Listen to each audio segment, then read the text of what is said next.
Anna Kodandaramana accepted Jesus Christ as his personal savior in 1994 as a student in Rajahmundry EU. He has been nurtured spiritually in USA Bible studies, retreats and camps in Rajahmundry and later in Hyderabad. He has been actively involving as student and graduate since then in USA ministry. He finished his BTech CSC and MBA. He has been working with a software company named Oracle since 2001. Currently, he is serving as Senior Director in Software Development Division. Anna is married to Baby Akka and they have one kid called Ashray. Thank you. I'm handovering this time to Kodandaram Anna. Anna, privileged to invite you, Anna, to this program. Thank you, Amma. Good evening, everybody. So I have a small request, basically. One of the co-hosts, please be active and try to monitor the participants. పొరపాటున unmute అయిపోతే మీరు mute చేయొచ్చు. అదేవిధంగా ఎవరికైనా questions ఉండి వాళ్ళు unmute చేసుకోలేకపోతే hand race చేస్తే unmute చేయటం, ఒకవేళ పొరపాటున వీడియో ఆన్ అయితే ఆఫ్ చేయటం, those kind of things. One of you please take care. That is one request. And the second request to all the participants. So this is an important session. Bible studies are very, very core to our very movement, USA movement. యాక్చువల్గా కొన్నిసార్లు అంటే మన చరిత్ర పుటల్ని తిరగవేస్తా ఉన్నప్పుడు కొన్ని Bible studies గురించి ప్రత్యేకంగా చెప్పుకుంటారు. ఉదాహరణకి ఒంగోలులో టెన్నిస్ కోర్ట్ బైబిల్ స్టడీ గురించి చాలా మంది వినుండొచ్చు. అక్కడి నుంచి చాలా గొప్ప ఫ్రూట్ వచ్చినట్టు, జోసెఫ్ అభిషేక్ రావు గారు వారందరి ప్రోద్బలంతో అది స్టార్ట్ అయినట్టు ఇదంతా మనకు తెలుసు అన్నమాట. అయితే అలాంటి గొప్ప బైబిల్ స్టడీస్ అనేటటువంటి ఒక లెగసీని మనం ముందుకు తీసుకెళ్తూ ఉన్నాం. ఆ కాలంలో వాళ్ళు జరిగించారు. మన ముందు తరాల వాళ్ళు చాలా చక్కగా బైబిల్ స్టడీస్ ని ముందుకు తీసుకొని వెళ్ళారు. అయితే ఈ తరంలో బైబిల్ స్టడీస్ ని మనం ముందుకు తీసుకొని వెళ్లాల్సిన బాధ్యత మనమే. అయితే కొన్నిసార్లు అక్కడక్కడ బైబిల్ స్టడీస్ సరిగా జరగట్లేదు, విద్యార్థులు ఇంట్రెస్ట్ చూపించట్లేదు, వాళ్ళు బైబిల్ స్టడీకి రావడం కంటే యూట్యూబ్ లో ఏదన్నా ఒక ప్రసంగం వినడానికే ఇష్టపడుతున్నారు అనే కంప్లైంట్స్ వినపడతా ఉన్నాయి. సో అదంతా జరగకుండా ఉండాలి, మనకి బేస్ అయినటువంటి మన పునాది అయినటువంటి బైబిల్ స్టడీని మనం ముందుకు తీసుకెళ్లాలంటే డెఫినెట్ గా we need to look into various aspects. అయితే ఈరోజు మనం ఈ క్రియేటివ్ ఆస్పెక్ట్స్ అనేది మనం చూస్తా ఉన్నాం. అయితే మనలో చాలా మంది జూమ్ మీటింగ్స్ కి బాగా అలవాటు అయిపోయాం. అంటే మొబైల్ ఆన్ చేసేసి ఒక పక్కన పెట్టేసి మనం వంట చేసుకుంటూ, లేకపోతే ఇంకో పని చేసుకుంటూ, లేకపోతే ఆఫీస్ వర్క్ సిస్టమ్ లో చేసుకుంటూ మామూలు అయిపోయింది అన్నమాట. అంటే ఇది కూడా ఒక సెషన్ అలా పక్కన పడేసి. సో అలా చేసినందువల్ల మనకు ఉండేటటువంటి బెనిఫిట్ కంటే కూడా ఒకవేళ ఈ 1 hour అన్డివైడెడ్, ఒకవేళ నేను ఒక బైబిల్ స్టడీకి వెళ్ళి కూర్చున్నాను అనుకో, నా ఎదురుగా బైబిల్ ఉంది, ఎదురుగా స్పీకర్ కూర్చొని ఉన్నాడు, నేను ఎలా వింటాను? ఆ విధంగా నేను వినగలిగితే నాకు చాలా బెనిఫిషియల్ గా ఉంటుంది. పరిశుద్ధాత్మ దేవుడు ఎంతగానో ఉపయోగించుకుంటాడు. అదేవిధంగా ఈ సెషన్ మీరు తీసుకోబోయే కొన్ని 10 లేదా 100 బైబిల్ స్టడీస్ కి ఆశీర్వాదకరంగా ఉండబోతోంది. దానివల్ల వేలలో స్టూడెంట్స్ ఆశీర్వదించబడచ్చు. కాబట్టి I request all the participants, ఒకవేళ మీకు పాసిబుల్ అయితే దయచేసి మల్టీ టాస్కింగ్, వేరే వేరే కాకుండా దీన్ని ఫిక్స్డ్ గా ఒక చోట పెట్టుకొని మీ ఎదురుగా బైబిల్, పెన్ను, పేపర్ తీసుకొని ఒకవేళ కూర్చోగలిగితే చాలా ఆశీర్వాదకరంగా ఉంటుందని భావిస్తున్నాను. ఆ తొలి పలుకులతోటి I want just start with small word of prayer. Let's pray. ప్రేమగల తండ్రి, గొప్ప దేవ, ఈ రాత్రికాల సమయంలో మీకు ఇష్టమైనటువంటి బిడ్డలంగా, ఈజీఎఫ్ గ్రాడ్యుయేట్స్ గా, సీనియర్ స్టూడెంట్స్ గా మీ పాసందుకు వస్తున్నాం. ఆయన బైబిల్ స్టడీస్ తీసుకునే బాధ్యత మాపై మోపబడింది. మా పితరులు దీన్ని ఎంతో ఎఫెక్టివ్ గా చేసి ఈ ఉద్యమాన్ని, యుఎస్ఐ అనే విద్యార్థి ఉద్యమాన్ని 5-10 మంది నుంచి ఈరోజు 10,000, 50,000 దాకా తీసుకొచ్చారు. అయితే ఈ రోజు మా చేతుల్లో ఉన్నటువంటి ఈ ఉద్యమాన్ని మేము ముందుకు తీసుకెళ్లటంలో చక్కటి బైబిల్ స్టడీస్ తీసుకునే లీడర్స్ గా మేము ఎదగాలని కోరుకుంటున్నాం. ఈ విషయంలో మీరు సహాయం చేయండి ప్రభా. మీరు మాతో మాట్లాడండి, మా అందరితోటి మీరు ఉండండి. పరిశుద్ధాత్మ దేవ, ఇళ్లలో, రూమ్స్ లో మీరు ఉండి, మాతో ఉండి మాకు బోధించండి. ఏ విధమైన డిస్టర్బెన్స్ లేకుండా సహాయం చేయండి. అన్డివైడెడ్ అటెన్షన్ ప్రతి ఒక్కళ్ళకి అనుగ్రహించమని కోరుతూ ఉన్నాం ప్రభా. మీరే సహాయం చేసి నడిపించమని ముందున్న సమయాన్ని మీ చేతులకు అప్పగిస్తూ యేసు ప్రభుల వారి నామములో ప్రార్థన చేస్తున్నాం తండ్రి. Amen. Okay. So creative methods in group Bible study అనే నా స్లైడ్ ని నేను షేర్ చేశాను. స్లైడ్ క్లియర్ గా మీకు కనిపిస్తుందండి? ఎవరైనా ఒక్కళ్ళు నాకు కన్ఫర్మ్ చేస్తే నేను ముందుకు వెళ్ళిపోతాను. ఓకే, థ్యాంక్ యూ అమ్మా. So I have couple of screens here and నేను వేరియస్ విండోస్ పెట్టుకున్నాను. అందుకే కొంచెం అటు ఇటు చూస్తా ఉంటే అన్నట్టు చూస్తున్నాడు అనుకోవద్దు. I'm just having many things here in addition to the PPT. Okay, so let's go ahead. Creative methods in group Bible study. So GBS గురించి మనం ఆలోచిస్తున్నప్పుడు అసలు ఎందుకు ఈ సెషన్ మనం పెట్టుకోవాల్సి వచ్చింది? GBSలు బాగానే జరుగుతున్నాయి కదా, మేమందరం ఆల్రెడీ బైబిల్ స్టడీస్ తీసుకుంటున్నాం కదా అని మీలో కొంతమంది అనుకోవచ్చు. But there are some challenges. కొంతమంది బైబిల్ స్టడీ లీడర్స్ తో మాట్లాడుతున్నప్పుడు అన్ని సెల్స్ లో కాకపోవచ్చు, కానీ కొన్ని సెల్స్ లో వాళ్ళు కొన్ని ప్రాబ్లమ్స్ ని రైజ్ చేస్తూ వస్తా ఉన్నారు. మీ దగ్గర వీటిలో కొన్ని ప్రాబ్లమ్స్ ఉండి ఉండొచ్చు. కొంతమంది అంటున్నారు స్టూడెంట్స్ రెగ్యులర్ గా రావట్లేదన్న అని అంటున్నారు. కొంతమంది అంటున్నారు అన్న స్టూడెంట్స్ ఇన్వైట్ చేస్తా ఉన్నప్పుడు బిజీ అని చెప్తున్నారు అన్న, అకాడమిక్స్ ఉన్నాయని చెప్తా ఉన్నారు. కొంతమంది అంటున్నారు మాకు ఏదో ఒక మంచి ప్రసంగం వింటే సరిపోతుందిలేండి, ఫలానా అని చెప్పే యూట్యూబ్ ఛానల్ చాలా బాగుంది, ప్రత్యేకంగా మళ్ళా బైబిల్ స్టడీకి వచ్చి నేర్చుకోవాల్సిన అవసరం లేదని చెప్తున్నారు. కొంతమంది ఏమో ఇంట్రెస్ట్ పుట్టేటట్టుగా లీడర్స్ తీసుకోవట్లేదన్నా, ఏదో చాలా బోరింగ్ గా ఉంటా ఉంది, ఆ 1.5 hour అక్కడ వేస్ట్ చేసే బదులు ఇంకోటి చేయొచ్చు కదా అనే అంటున్నారనే కంప్లైంట్ వినపడతా ఉంది. కొంతమంది మంచి బైబిల్ స్టడీస్ తీసుకునే లీడర్స్ ఉన్నారన్నా, కానీ వాళ్ళ ఆఫీసుల్లోనూ ఇంకో దాంట్లో బిజీగా ఉన్నారు కాబట్టి మాకు లీడర్సే దొరకట్లేదు, అందుకని మేము బైబిల్ స్టడీస్ అసలు కండక్ట్ చేసుకోలేకపోతున్నాం అని కొంతమంది అంటారు.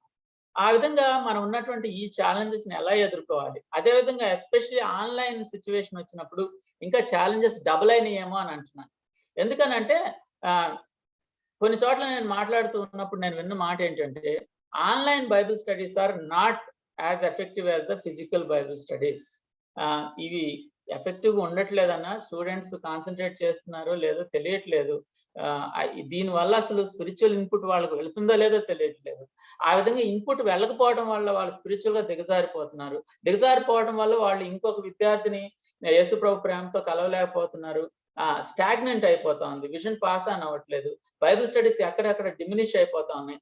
ఒక రకంగా ఇది ఒక స్పైరల్ అయిపోయి పరిచర్య మనుగడే ప్రశ్నార్థకం అయ్యేటట్టుగా అయిపోతుందేమోనని భయం వేస్తుందన్న అని ఒక గ్రాడ్యుయేట్ నాతో చెప్పాడు అన్నమాట. పార్టిసిపేట్ అవ్వట్లేదన్న, ఎంత ప్రశ్నలు అడిగినా కానీ అందరూ మౌనంగా ఉంటున్నారు. వాళ్ళు అసలు వింటున్నారో లేకపోతే మొబైల్ అక్కడ పెట్టి ఇంకెక్కడికన్నా వెళ్ళిపోయారో కూడా మాకు డౌట్. దీన్ని ఎట్లా ఎదుర్కోవాలని కొంతమంది అడుగుతా ఉన్నారు. ఆ తర్వాత ఏమో వాళ్ళు మల్టీ టాస్కింగ్ చేస్తూ ఉండొచ్చు, వాళ్ళు అసైన్మెంట్లు చేసుకుంటూ బైబిల్ స్టడీ వింటూ ఉండొచ్చు. దానివల్ల ఉపయోగం ఉంటుందా? ఉండాల్సినంత లెర్నింగ్ ఉండట్లేదు కదా. అసలు ఇదంతా అవసరమా? అప్లికేషన్ ట్రాన్స్ఫర్మేషన్ తగ్గిపోతా ఉంది. Passion for the ministry is going down. These are all the problems. ఇంకా మిమ్మల్ని ఒకవేళ మీకు ఒక 5 నిమిషాలు టైం ఇస్తే మీరు ఇంకొక 10-15 ప్రాబ్లమ్స్ దీనికి యాడ్ చేయొచ్చు. But yeah, so we have a very concise session today. 1 hour లేదా 1 hour 15 minutes లో మనం క్రియేటివ్ బైబిల్ స్టడీస్ ని కవర్ చేయాలని అనుకుంటున్నాం కాబట్టి I'm not going in to some of the finer details.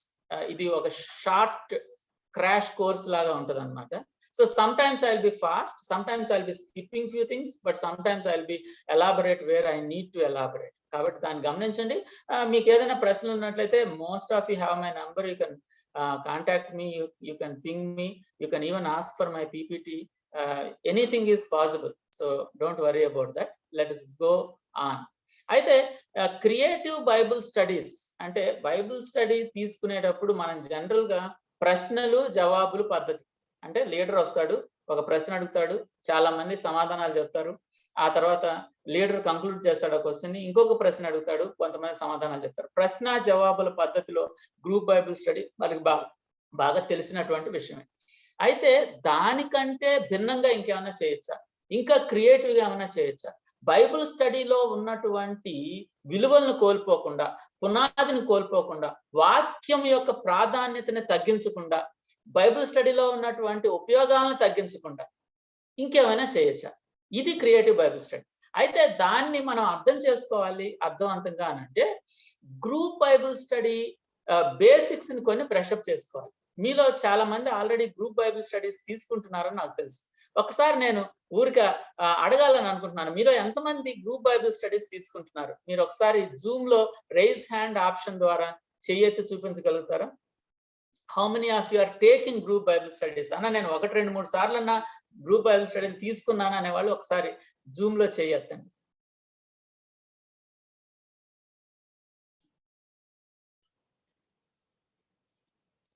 Okay, I see some hands. Very good. Okay, మొత్తం 28 మంది participants ఉన్నారు. అందులో హోస్ట్ నన్ను తీసేస్తే 26 మంది అనుకున్నాం. 26 మందిలో 10 మంది ఆల్రెడీ మేము 10-11 మంది ఆల్రెడీ మేము తీసుకున్నాము అని చెప్తా ఉన్నారు. Very good. మిగతా వాళ్ళు బహుశా ట్రైన్ అప్ అవుతా ఉన్నారు, లేకపోతే మీరు హ్యాండ్ రైజ్ కోసం మీకు ఆపర్చునిటీ ఉండకపోవచ్చు. సో 50% ఆఫ్ అస్ ఆల్రెడీ తీసుకున్నారు. 50% GBS ఇంకా తీసుకోలేదేమో. అందుకనే ఆ ఉద్దేశంతో నేను GBS గురించినటువంటి కొన్ని ప్రాముఖ్యమైనటువంటి విషయాలని ఒక 10-15 నిమిషాలు కవర్ చేసి ఆ తర్వాత క్రియేటివ్ బైబిల్ స్టడీస్ లోకి వెళ్ళడానికి ప్రయత్నం చేస్తాను. ఓకే, GBS అంటే మనం జనరల్ గా ఒక ప్యాసేజ్ తీసుకున్నాం అనుకోండి, ఆ ప్యాసేజ్ ని అబ్జర్వేషన్, ఇంటర్ప్రిటేషన్, అప్లికేషన్ పర్సనల్ గా చేసుకొని ఆ ప్యాసేజ్ ని స్టడీ చేసుకుని అందులో సత్యాలను మనం గ్రహిస్తాం. అది PBS, పర్సనల్ బైబిల్ స్టడీ. అయితే GBS లో ఏం చేస్తాము?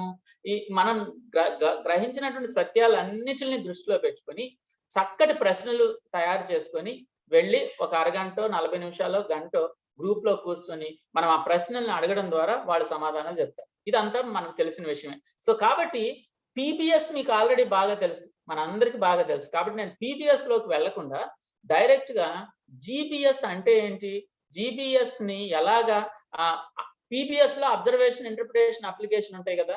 అయితే GBS ని నేను తీసుకోవాలంటే నేనేం చేయాలి? అక్కడి నుంచి నేను మొదలు పెడతాను. GBS లో ఉన్నటువంటి మెట్లు ఏంటి? PBS లో everybody clear, observation, interpretation, application, that's all. అయితే GBS లో ఉన్న మెట్లు ఏంటి అనేది మనం చూడడానికి ప్రయత్నం చేద్దాం. GBS లో PBS లో లాగా యూనివర్సల్ గా ఎక్కడికి వెళ్ళినా అబ్జర్వేషన్, ఇంటర్ప్రిటేషన్, అప్లికేషన్ అంటారు కదన్నా, అట్లా ఏమన్నా 3 ఉన్నాయా అని అంటే GBS లో మెట్లు కొంచెం మారచ్చు. అంటే నేను చెప్పిన దానికి, లేకపోతే ఇంకొక అక్క చెప్పిన దానికి, but the basic principle stays the same. So ఇందులో మెయిన్ గా ప్రే, ప్రిపేర్, ఆ తర్వాత ప్రాక్టీస్ అండ్ ప్రెజెంట్, ఈ అంతవరకు నేను 4 స్టెప్స్ కింద నేను పెట్టడం జరిగింది. ప్రే, ప్రిపేర్, ప్రాక్టీస్, ప్రెజెంట్. నువ్వు GBS ని ఎవరన్నా నీకు ఫోన్ చేసి అక్క నెక్స్ట్ వీక్, నెక్స్ట్ మండే అక్క పలానా హాస్టల్లో కొంతమంది గర్ల్స్ ఉన్నారు కదక్క, వాళ్ళకి మీరు బైబిల్ స్టడీ తీసుకోండి అని మిమ్మల్ని అడిగితే మీరు వెంటనే చేయబోయే ఏంటంటే 4: ప్రే, ప్రిపేర్, ప్రాక్టీస్, ప్రెజెంట్ అన్నమాట. అయితే ప్రే అనే దాని గురించి నేను ఎక్కువ మాట్లాడకపోవచ్చు. అయితే నేను తక్కువ మాట్లాడాను కాబట్టి ఓకే, తక్కువే అంటే తక్కువ ప్రార్థన చేస్తే సరిపోతుందని కాదు. ప్రార్థన గురించి మనందరికి బాగా తెలుసు కాబట్టి ఇది కన్సైజ్ సెషన్ కాబట్టి ప్రేయర్ గురించి చాలా తక్కువ సేపు మాట్లాడతాను. బట్ మనం చాలా ఎక్కువ ప్రార్థన చేయాలి. అంతగా ప్రార్థన చేస్తే అంతగా మన GBS ఎఫెక్టివ్ గా ఉంటుంది. So prayer is the first step. ఆ తర్వాత ప్రిపేర్ అంటే మనం అక్కడికి వెళ్ళడానికి ముందు మనం ప్రశ్నలు తయారు చేస్తాం కదా. ఆ ప్రశ్నల్ని తయారు చేయడంలో 5 సబ్ టాపిక్స్ ఉంటాయి. అందులో understand, select, study, outline, questions, ఈ 5 స్టెప్స్ ని మనం చూస్తాం. ఆ తర్వాత ప్రాక్టీస్ అంటే తీసుకోబోయే ముందు కొంచెం సేపు నెట్ ప్రాక్టీస్ చేసుకుంటాం అనమాట. ఆ తర్వాత ప్రెజెంట్, యాక్చువల్ గా అక్కడికి వెళ్ళి మనం తీసుకుంటాం. సో ఇది ఉన్నటువంటి 4 స్టెప్స్. అయితే ఇందులో ప్రేయర్ గురించి నేను ఆల్రెడీ మాట్లాడాను. కొన్నిసార్లు నా పర్సనల్ ఎక్స్పీరియన్స్ లో నుంచి నేను చెప్తా ఉన్నాను, ఎప్పుడైతే నేను దేవునితోటి సరిగా సమయాన్ని గడిపి, ఎప్పుడైతే దేవుని దగ్గర నేను బతిమలాడుకొని, ఎప్పుడైతే ప్రతి ఒక్క డెలిగేట్ గురించి ప్రత్యేకంగా ప్రార్థన చేసి బైబిల్ స్టడీకి వెళ్ళానో అప్పుడు ఆ బైబిల్ స్టడీస్ చాలా ఎఫెక్టివ్ గా, చాలా ఫ్రూట్ఫుల్ గా, చాలా బ్లెస్సింగ్ గా అయ్యాయి. ఎప్పుడైతే నేను బిజీగా ఉన్నాను, ప్రార్థన చేయడానికి టైం లేదు, ఏదో హడావుడిగా నా హెడ్ నాలెడ్జ్ తోటి 4 ప్రశ్నలు రాసుకొని వెళ్ళాను, అప్పుడు అవి ఎఫెక్టివ్ గా లేవు. కాబట్టి మంచి బైబిల్ స్టడీ, మంచి క్రియేటివ్ బైబిల్ స్టడీ నేను కండక్ట్ చేయాలి, విద్యార్థులందరూ దేవుని సత్యాలు ముద్రించుకుపోవాలి అని మీరు అనుకుంటే ఫస్ట్ మీరు చేయాల్సింది ఏంటంటే ప్రార్థనలో ఎక్కువ సమయాన్ని గడపడానికి తీర్మానం చేసుకోవాలి. Call unto me and I will answer thee and show thee great and mighty things which thou knowest not. Jeremiah 33:3. So it's a wonderful verse, easy to remember, but it's a phenomenal thing. So ప్రార్థన బాగా చేసిన తర్వాత ఇప్పుడు మనం prepare అవ్వాలి. ఎలా prepare అవుతాం? Prepare అవటంలో 5 steps ఉన్నాయి. ఆ 5 స్టెప్స్ ని మనం క్విక్ గా చూడడానికి ప్రయత్నం చేద్దాం. నెంబర్ 1, గ్రూపుని అర్థం చేసుకోవడం. కొన్నిసార్లు మనం డైరెక్ట్ గా క్వశ్చన్స్ ప్రిపరేషన్ లోకి జంప్ అయిపోతాం. నాకు ప్యాసేజ్ ఉంది, ఓకే నేను డైరెక్ట్గా క్వశ్చన్స్ రాయాలి, ఈ అబ్జర్వేషన్ క్వశ్చన్స్ అయ్యి ఇంటర్ప్రిటేషన్ క్వశ్చన్స్ దూకేస్తాం అనమాట.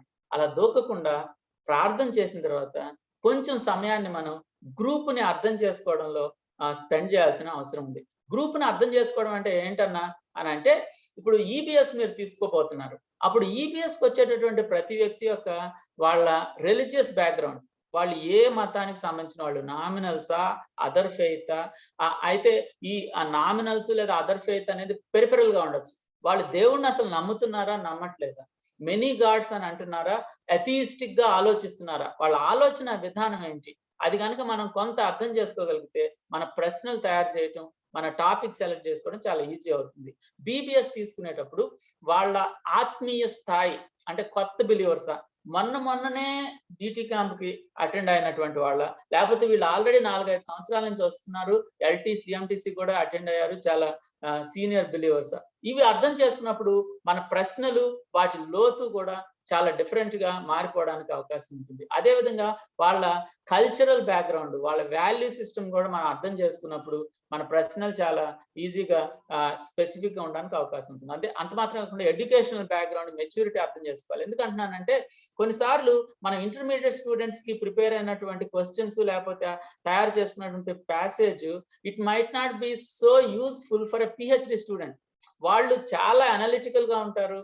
వాళ్ళు మనం ఏదో పైన ఇక్కడ ఎవరెవరు ఉన్నారు, ఈయన అక్కడికి ఎందుకు వెళ్ళాడు, ఈయన ఇక్కడికి వచ్చాడు, ఇలా మాట్లాడుతూ ఉంటే వాళ్ళకి చాలా ఏంటిది అన్నట్టు ఉంటుంది. ఎందుకంటే వాళ్ళు పరిశోధనాత్మకంగా ఆలోచిస్తారు, కాబట్టి చాలా లోతుగా వెళ్ళాల్సిన అవసరం ఉంటుంది. కానీ అదే లోతు ప్రశ్నలు ఒక ఇంటర్మీడియట్ దగ్గరికి వెళ్తే నాకు అర్థం కావట్లేదు అని చెప్పి బుర్ర గోక్కోవడానికి అవకాశం.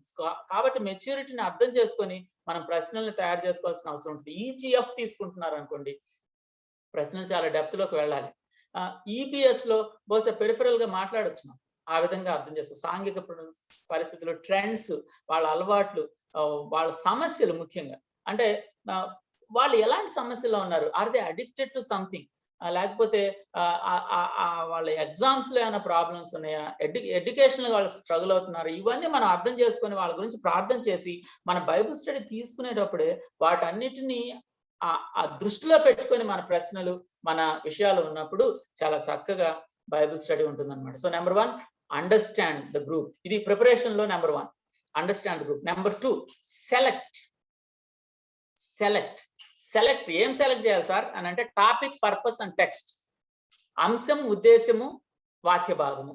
Topic, purpose and text. అంశము, ఉద్దేశం, వాక్య భాగం. అంటే ఏంటి సార్ అని అంటే, ఇప్పుడు నేను ఒక ప్యాసేజ్ తీసుకుంటున్నాను. ఉదాహరణకి నాయనులో జరిగినటువంటి కథ, విధవరాల కుమారుని యేసుక్రీస్తు ప్రభు వారు బతికించారు. సో అది తీసుకుంటున్నాను. అయితే ఈ మొత్తం బైబిల్ స్టడీ నేను ఇచ్చేటటువంటి టాపిక్ లేదా టైటిల్ ఏంటి? ఓకే, మన దగ్గర ఒక టైటిల్ ఉండాలి. ఆ తర్వాత ఒక ఉద్దేశం ఉండాలి. ఉద్దేశం అంటే ఈ బైబిల్ స్టడీ అటెండ్ అయిన తర్వాత ఆ బైబిల్ స్టడీకి వచ్చినటువంటి విద్యార్థి ఏ కంక్లూజన్ తోటి వెళ్ళాలి, ఏ నిర్ణయం తీసుకొని అక్కడి నుంచి వెళ్ళాలి, అతనిలో ఏ మార్పు రావాలని మనం కోరుకుంటున్నాం, అది ఉద్దేశం అని అంటారు. సో అంశము, ఉద్దేశం మన దగ్గర ఉండి ఆ తర్వాత దానికి తగ్గ టెక్స్ట్ ని సెలెక్ట్ చేసుకొని చక్కగా మనం ముందుకు వెళ్ళొచ్చు. దీన్ని డిడక్టివ్ అని అంటారు. I'm not going to talk more about deductive, inductive, ఆ డిఫరెన్సెస్ మాట్లాడను. కానీ డిడక్టివ్ అంటే ముందు టాపిక్ ఫైనలైజ్ చేసుకొని ఆ టాపిక్ కి తగ్గ టెక్స్ట్ ని సెలెక్ట్ చేసుకుంటే డిడక్టివ్ స్టడీ అవుతుంది. ఇండక్టివ్ లో ఏం చేస్తాం అంటే, ముందు టెక్స్ట్ ఉంటుంది. ఆ టెక్స్ట్ లో నేను బాగా స్టడీ చేసినప్పుడు ఈ మొత్తం స్టడీ చేస్తే దీని మొత్తానికి నేను ఏ టైటిల్ ఇవ్వగలుగుతాను, అప్పుడు అది టెక్స్ట్ నుంచి పర్పస్ నుంచి టాపిక్ వస్తుంది అన్నమాట. ఇది ఇండక్టివ్ అవుతుంది. జనరల్ గా బీబీఎస్ కి, ఈజీఎఫ్ లో మనం టెక్స్ట్ టు టాపిక్ వెళ్తాం. డిడక్టివ్ లో టాపిక్ నుంచి టెక్స్ట్ వరకు వెళ్ళడానికి అవకాశం ఉంటుంది. ఏదేమైనా ఏ ఆర్డర్ అయినా పర్వాలేదు, కానీ ఈ స్టెప్ అయిపోయేసరికి మన దగ్గర టాపిక్, పర్పస్, టెక్స్ట్ ఉండాలి. అన్న మీరు టాపిక్, టెక్స్ట్, పర్పస్ అని అంటే కొంచెం కన్ఫ్యూజ్ అవుతున్నారు, మీరు నాకేమైనా ఎగ్జాంపుల్ ఇవ్వగలరా అంటే ఎస్, వెరీ గుడ్. నేను I will give you one example so that you will understand. ఉదాహరణకి నేను EBS తీసుకుంటున్నాను. I have a topic called true friend, నిజమైనటువంటి నేస్తం అనేటటువంటి టాపిక్ పెట్టుకోవచ్చు. సో వాళ్ళకి కూడా చెప్పొచ్చు, ఈ రోజు మనం we're going to discuss about true friend అని చెప్తాం అనమాట. లేదా నేను BBS కి ఏదైనా ఒక ఎగ్జాంపుల్ చెప్పండి అని అంటే, BBS కి I can take topic for example personal care, వ్యక్తిగత శ్రద్ధ అనే టాపిక్ ని మనం తీసుకోవడానికి అవకాశం ఉంటుంది. తర్వాత సరే అన్న టాపిక్ అర్థమైంది, పర్పస్ అంటే ఏంటి, టాపిక్ కి పర్పస్ కి తేడా ఏంటి అని అంటే, టాపిక్ అనేది టైటిల్, ఆ టైటిల్ ని మనం ఇన్విటేషన్ కార్డ్ మీద ప్రింట్ చేసి వాళ్ళకి ఇవ్వచ్చు. That is the summary of the Bible study, that is the main theme of the Bible study. అయితే పర్పస్ అని అంటే, ఆ బైబిల్ స్టడీ ద్వారా నేనేం సాధించాలనుకున్నానో అది హిడెన్ గా ఉంటది కొన్నిసార్లు, అది మన మైండ్ లో ఉంటది. బైబిల్ స్టడీ అయిపోయేసరికి దాన్ని మనం సాధిస్తాం. కాబట్టి అది వాళ్ళకి మనం చెప్పం. పర్పస్ ఎప్పుడు మనం వాళ్ళకి చెప్పాల్సిన అవసరం లేదు. ఉదాహరణకి నిజ స్నేహితుడు అనే టాపిక్ తోటి నేను బైబిల్ స్టడీ తీసుకుంటున్నాను. నా మైండ్ లో ఉన్నటువంటి ఉద్దేశం ఏంటంటే, ఈ బైబిల్ స్టడీ అయిపోయిన తర్వాత నా బైబిల్ స్టడీకి అటెండ్ అయినటువంటి విద్యార్థి యేసుక్రీస్తుల వారు శక్తివంతమైన దేవుడు మాత్రమే కాదు, ఆయన శ్రద్ధ కలిగిన స్నేహితుడు కనుక నేను ఆయనతో సంబంధం మొదలు పెట్టాలని నిర్ణయం తీసుకోవాలి.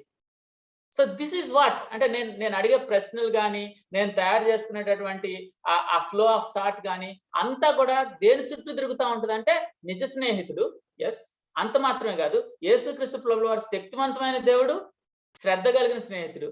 కాబట్టి నేను ఆయనతో సంబంధం పెట్టుకోవాలి. ఈ వైపుగా నేను విద్యార్థిని నడిపించేటట్టుగా నా బైబిల్ స్టడీ మొత్తం తిరుగుతూ ఉంటుంది అనమాట. దట్ ఈస్ అంటే, ఇంకో రకంగా చెప్పాలనంటే, నీ బైబిల్ స్టడీ మొత్తం అయిపోయిన తర్వాత విద్యార్థిలో కలగాల్సినటువంటి మార్పుని నువ్వు పేపర్ మీద ముందే పెట్టేస్తున్నావు.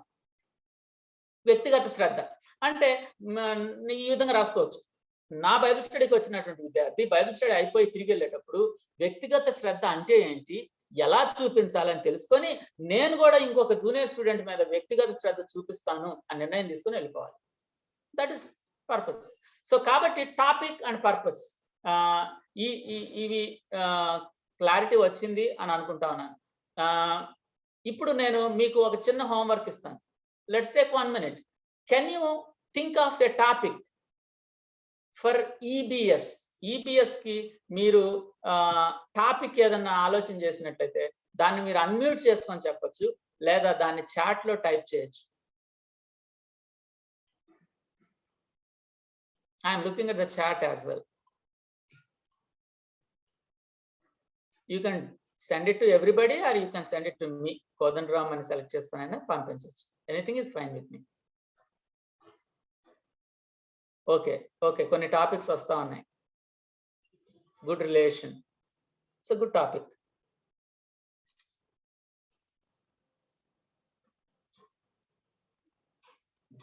Good, God is creator. Yes, that's a good topic. That's a good topic.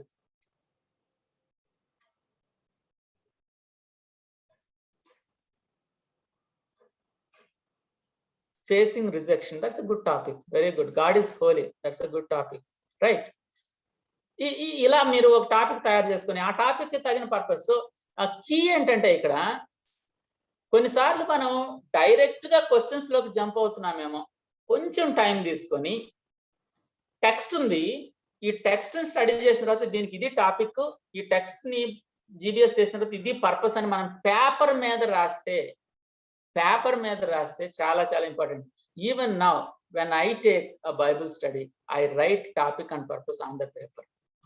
So ఇది చాలా చాలా ఇంపార్టెంట్ అన్నా. నాకు మైండ్ లో ఉంది అంతేలే, అంటే లాజరస్ అంటే గాడ్స్ లవ్ గురించి మాట్లాడచ్చు, లేకపోతే జక్కయ్య అని అంటే సిన్, అట్లా మన మైండ్ లో పెట్టుకోవడం కాదు. మనం ఎంత సీనియర్ మోస్ట్ పీపుల్ అయినా సరే మనం దాన్ని రాసుకోవడానికి ఇష్టపడాలి. ఓకే, సో ఆ తర్వాత దాన్ని బట్టి వాక్య భాగాన్ని సెలెక్ట్ చేసుకోవచ్చు. అంటే ఒకవేళ ఇండక్టివ్ లో అయితే టాపిక్ తర్వాత వాక్య భాగం సెలెక్ట్ చేసుకోవచ్చు. డిడక్టివ్ లో అయితే, ఇండక్టివ్ లో అయితే వాక్య భాగాన్ని స్టడీ చేసిన తర్వాత దాన్ని బట్టి నీకు టాపిక్ ని ఫైనలైజ్ చేయొచ్చు. ఆ తర్వాత ఏం చేయాలంటే, మనం వాక్య భాగాన్ని ప్రాపర్ గా స్టడీ చేయాలి, వాక్య భాగాన్ని ప్రాపర్ గా అధ్యయనం చేయాలి. PBS of the selected passage. అయితే పీబీఎస్ లో లాస్ట్ స్టెప్ లో చేంజ్ వస్తుంది. అదేంటంటే అబ్జర్వేషన్, ఇంటర్ప్రిటేషన్, అప్లికేషన్ పక్కగా చేస్తాం, 5-6 గంటలు దాని మీద స్పెండ్ చేస్తాం. అయితే లాస్ట్ లో అప్లికేషన్ చేసిన తర్వాత అప్లికేషన్, నా పర్సనల్ అప్లికేషన్ రాయాలి. ఆ తర్వాత గ్రూప్ అప్లికేషన్ అని హెడ్డింగ్ పెట్టి ఈ వాక్య భాగంలో నుంచి బైబిల్ స్టడీకి అటెండ్ అయ్యేటటువంటి గ్రూప్ కి ఏ అప్లికేషన్ పాయింట్స్ వస్తున్నాయి అది కూడా రాయాలి. సో నా అప్లికేషన్ నాకు గ్రూప్ కి అప్లై చేయబోయే పాయింట్స్ గ్రూప్ కి రాయాలని. సో ఆ విధంగా ఒక స్టెప్ అడిషనల్ గా పీబీఎస్ లో చేసుకోవాల్సినటువంటి అవసరం ఉంటుంది. అది 3. ఎందుకంటే టెక్స్ట్ రెడీ అయింది, టెక్స్ట్ ని ఇప్పుడు మనం పీబీఎస్ చేసాం. పీబీఎస్ చేసిన తర్వాత అదంతా చక్కగా రాసుకున్న తర్వాత ఇప్పుడు మనం అవుట్లైన్ తయారు చేయాలి. ఇదేంటన్నా అవుట్లైన్ అని అంటే, ఇప్పుడు నేను బైబిల్ స్టడీ తీసుకున్నాను. బైబిల్ స్టడీ తీసుకున్న తర్వాత బయటకు వెళ్ళేటప్పుడు 2-3 స్టూడెంట్స్ మాట్లాడుకుంటూ వెళ్తున్నారు. ఈరోజు బాగా జరిగింది కదా బైబిల్ స్టడీ. చాలా జరిగింది. ఇంతకీ ఎవరో ఒకళ్ళు ఎదురుగా వచ్చి ఇంతకీ ఏమని డిస్కస్ చేశారు అబ్బాయి ఈ రోజు అంటే, అన్న చాలా డిస్కస్ చేశాం అన్న. అంటే ఏంటి తమ్ముడు? అదే అన్న నాయను కదా చాలా డిస్కస్ చేసాం. ఏంటి అసలు అందులో ఏం నేర్చుకున్నా? చాలా ఉన్నాయి అన్న, చాలా ఉన్నాయి అందులో. అంటే చాలా ఉన్నాయి అని అంటున్నారు అని అంటే వాళ్ళు పాయింట్ మిస్ అయ్యారేమో. ఒక ఆయన ఇలా అంటాడు, it's very difficult to catch A bucket full of sand but it is easy to catch A cricket ball. అంటే చాలా విషయాల్ని వాళ్ళ మీదకి శాండ్ లాగా విసిరామనుకో ఏది క్యాచ్ చేయలేకపోవచ్చు, కానీ ఒక బాల్ విసిరామనుకో క్యాచ్ చేయొచ్చు. అంటే గుంపు వాక్య భాగం మొత్తాన్ని గుర్తుపెట్టుకోరు, ప్రతి ప్రశ్నకి సమాధానాన్ని గుర్తుపెట్టుకోరు వచ్చిన వాళ్ళు. కొన్ని పాయింట్స్ అయితే వాళ్ళకి గుర్తుంటాయి. ఈ రోజు నేను ట్రూ ఫ్రెండ్ నేర్చుకున్నాను, ఓకే వెరీ గుడ్. లేకపోతే ఆ ట్రూ ఫ్రెండ్ లో 3 విషయాలు ఉన్నాయి, నెంబర్ 1, నెంబర్ 2, నెంబర్ 3. సో ఆ విధంగా కనుక మనం వాక్య భాగం యొక్క టాపిక్ ని ఒక 2 లేదా 3 పాయింట్స్ గా విభజించగలిగితే, 4 పాయింట్స్ గా విభజించగలిగితే అప్పుడు ఆ 4 పాయింట్స్ వాళ్ళకు గుర్తుండిపోతాయి. ఇది అవుట్లైన్ అని అంటారు. క్వశ్చన్స్ ప్రిపేర్ చేసుకోవడానికి ముందే మనం అవుట్లైన్ తయారు చేసుకోవాలి. ఇంకో రకంగా మనలో కొంతమంది ప్రసంగాలు చెప్తాం, ప్రసంగంలో మనం మెయిన్ సమ్మరీ ఉంటది, తర్వాత హెడ్డింగ్ ఉంటది, ఒక 3-4 మెయిన్ పాయింట్స్ ఉంటాయి. అట్లనే బైబిల్ స్టడీ చేయడానికి ముందు కూడా వాక్య భాగం మొత్తానికి కలిపి ఒక 3 మెయిన్ పాయింట్స్ లేదా 4 మెయిన్ పాయింట్స్ లేదా 2 మెయిన్ పాయింట్స్ ఉండేటట్టుగా మనం సిద్ధం చేసుకోవాలి. ఆ తర్వాత ప్రశ్నల్లోకి వెళ్ళాలి. ఒక ఉదాహరణ ఇస్తాను. తెసలోనికీయులకు రాసినటువంటి మొదటి పత్రిక 1వ అధ్యాయం మాదిరి గుంపు, మోడల్ సెల్ అనేది ఇందులో ఉన్నటువంటి టాపిక్. మీరు తర్వాత చూసుకోవచ్చు మోడల్ సెల్. అయితే మోడల్ సెల్ తోటి ఆగిపోకుండా దీనికి అవుట్లైన్ ఏముంటది అని అంటే, there are 4 things in it.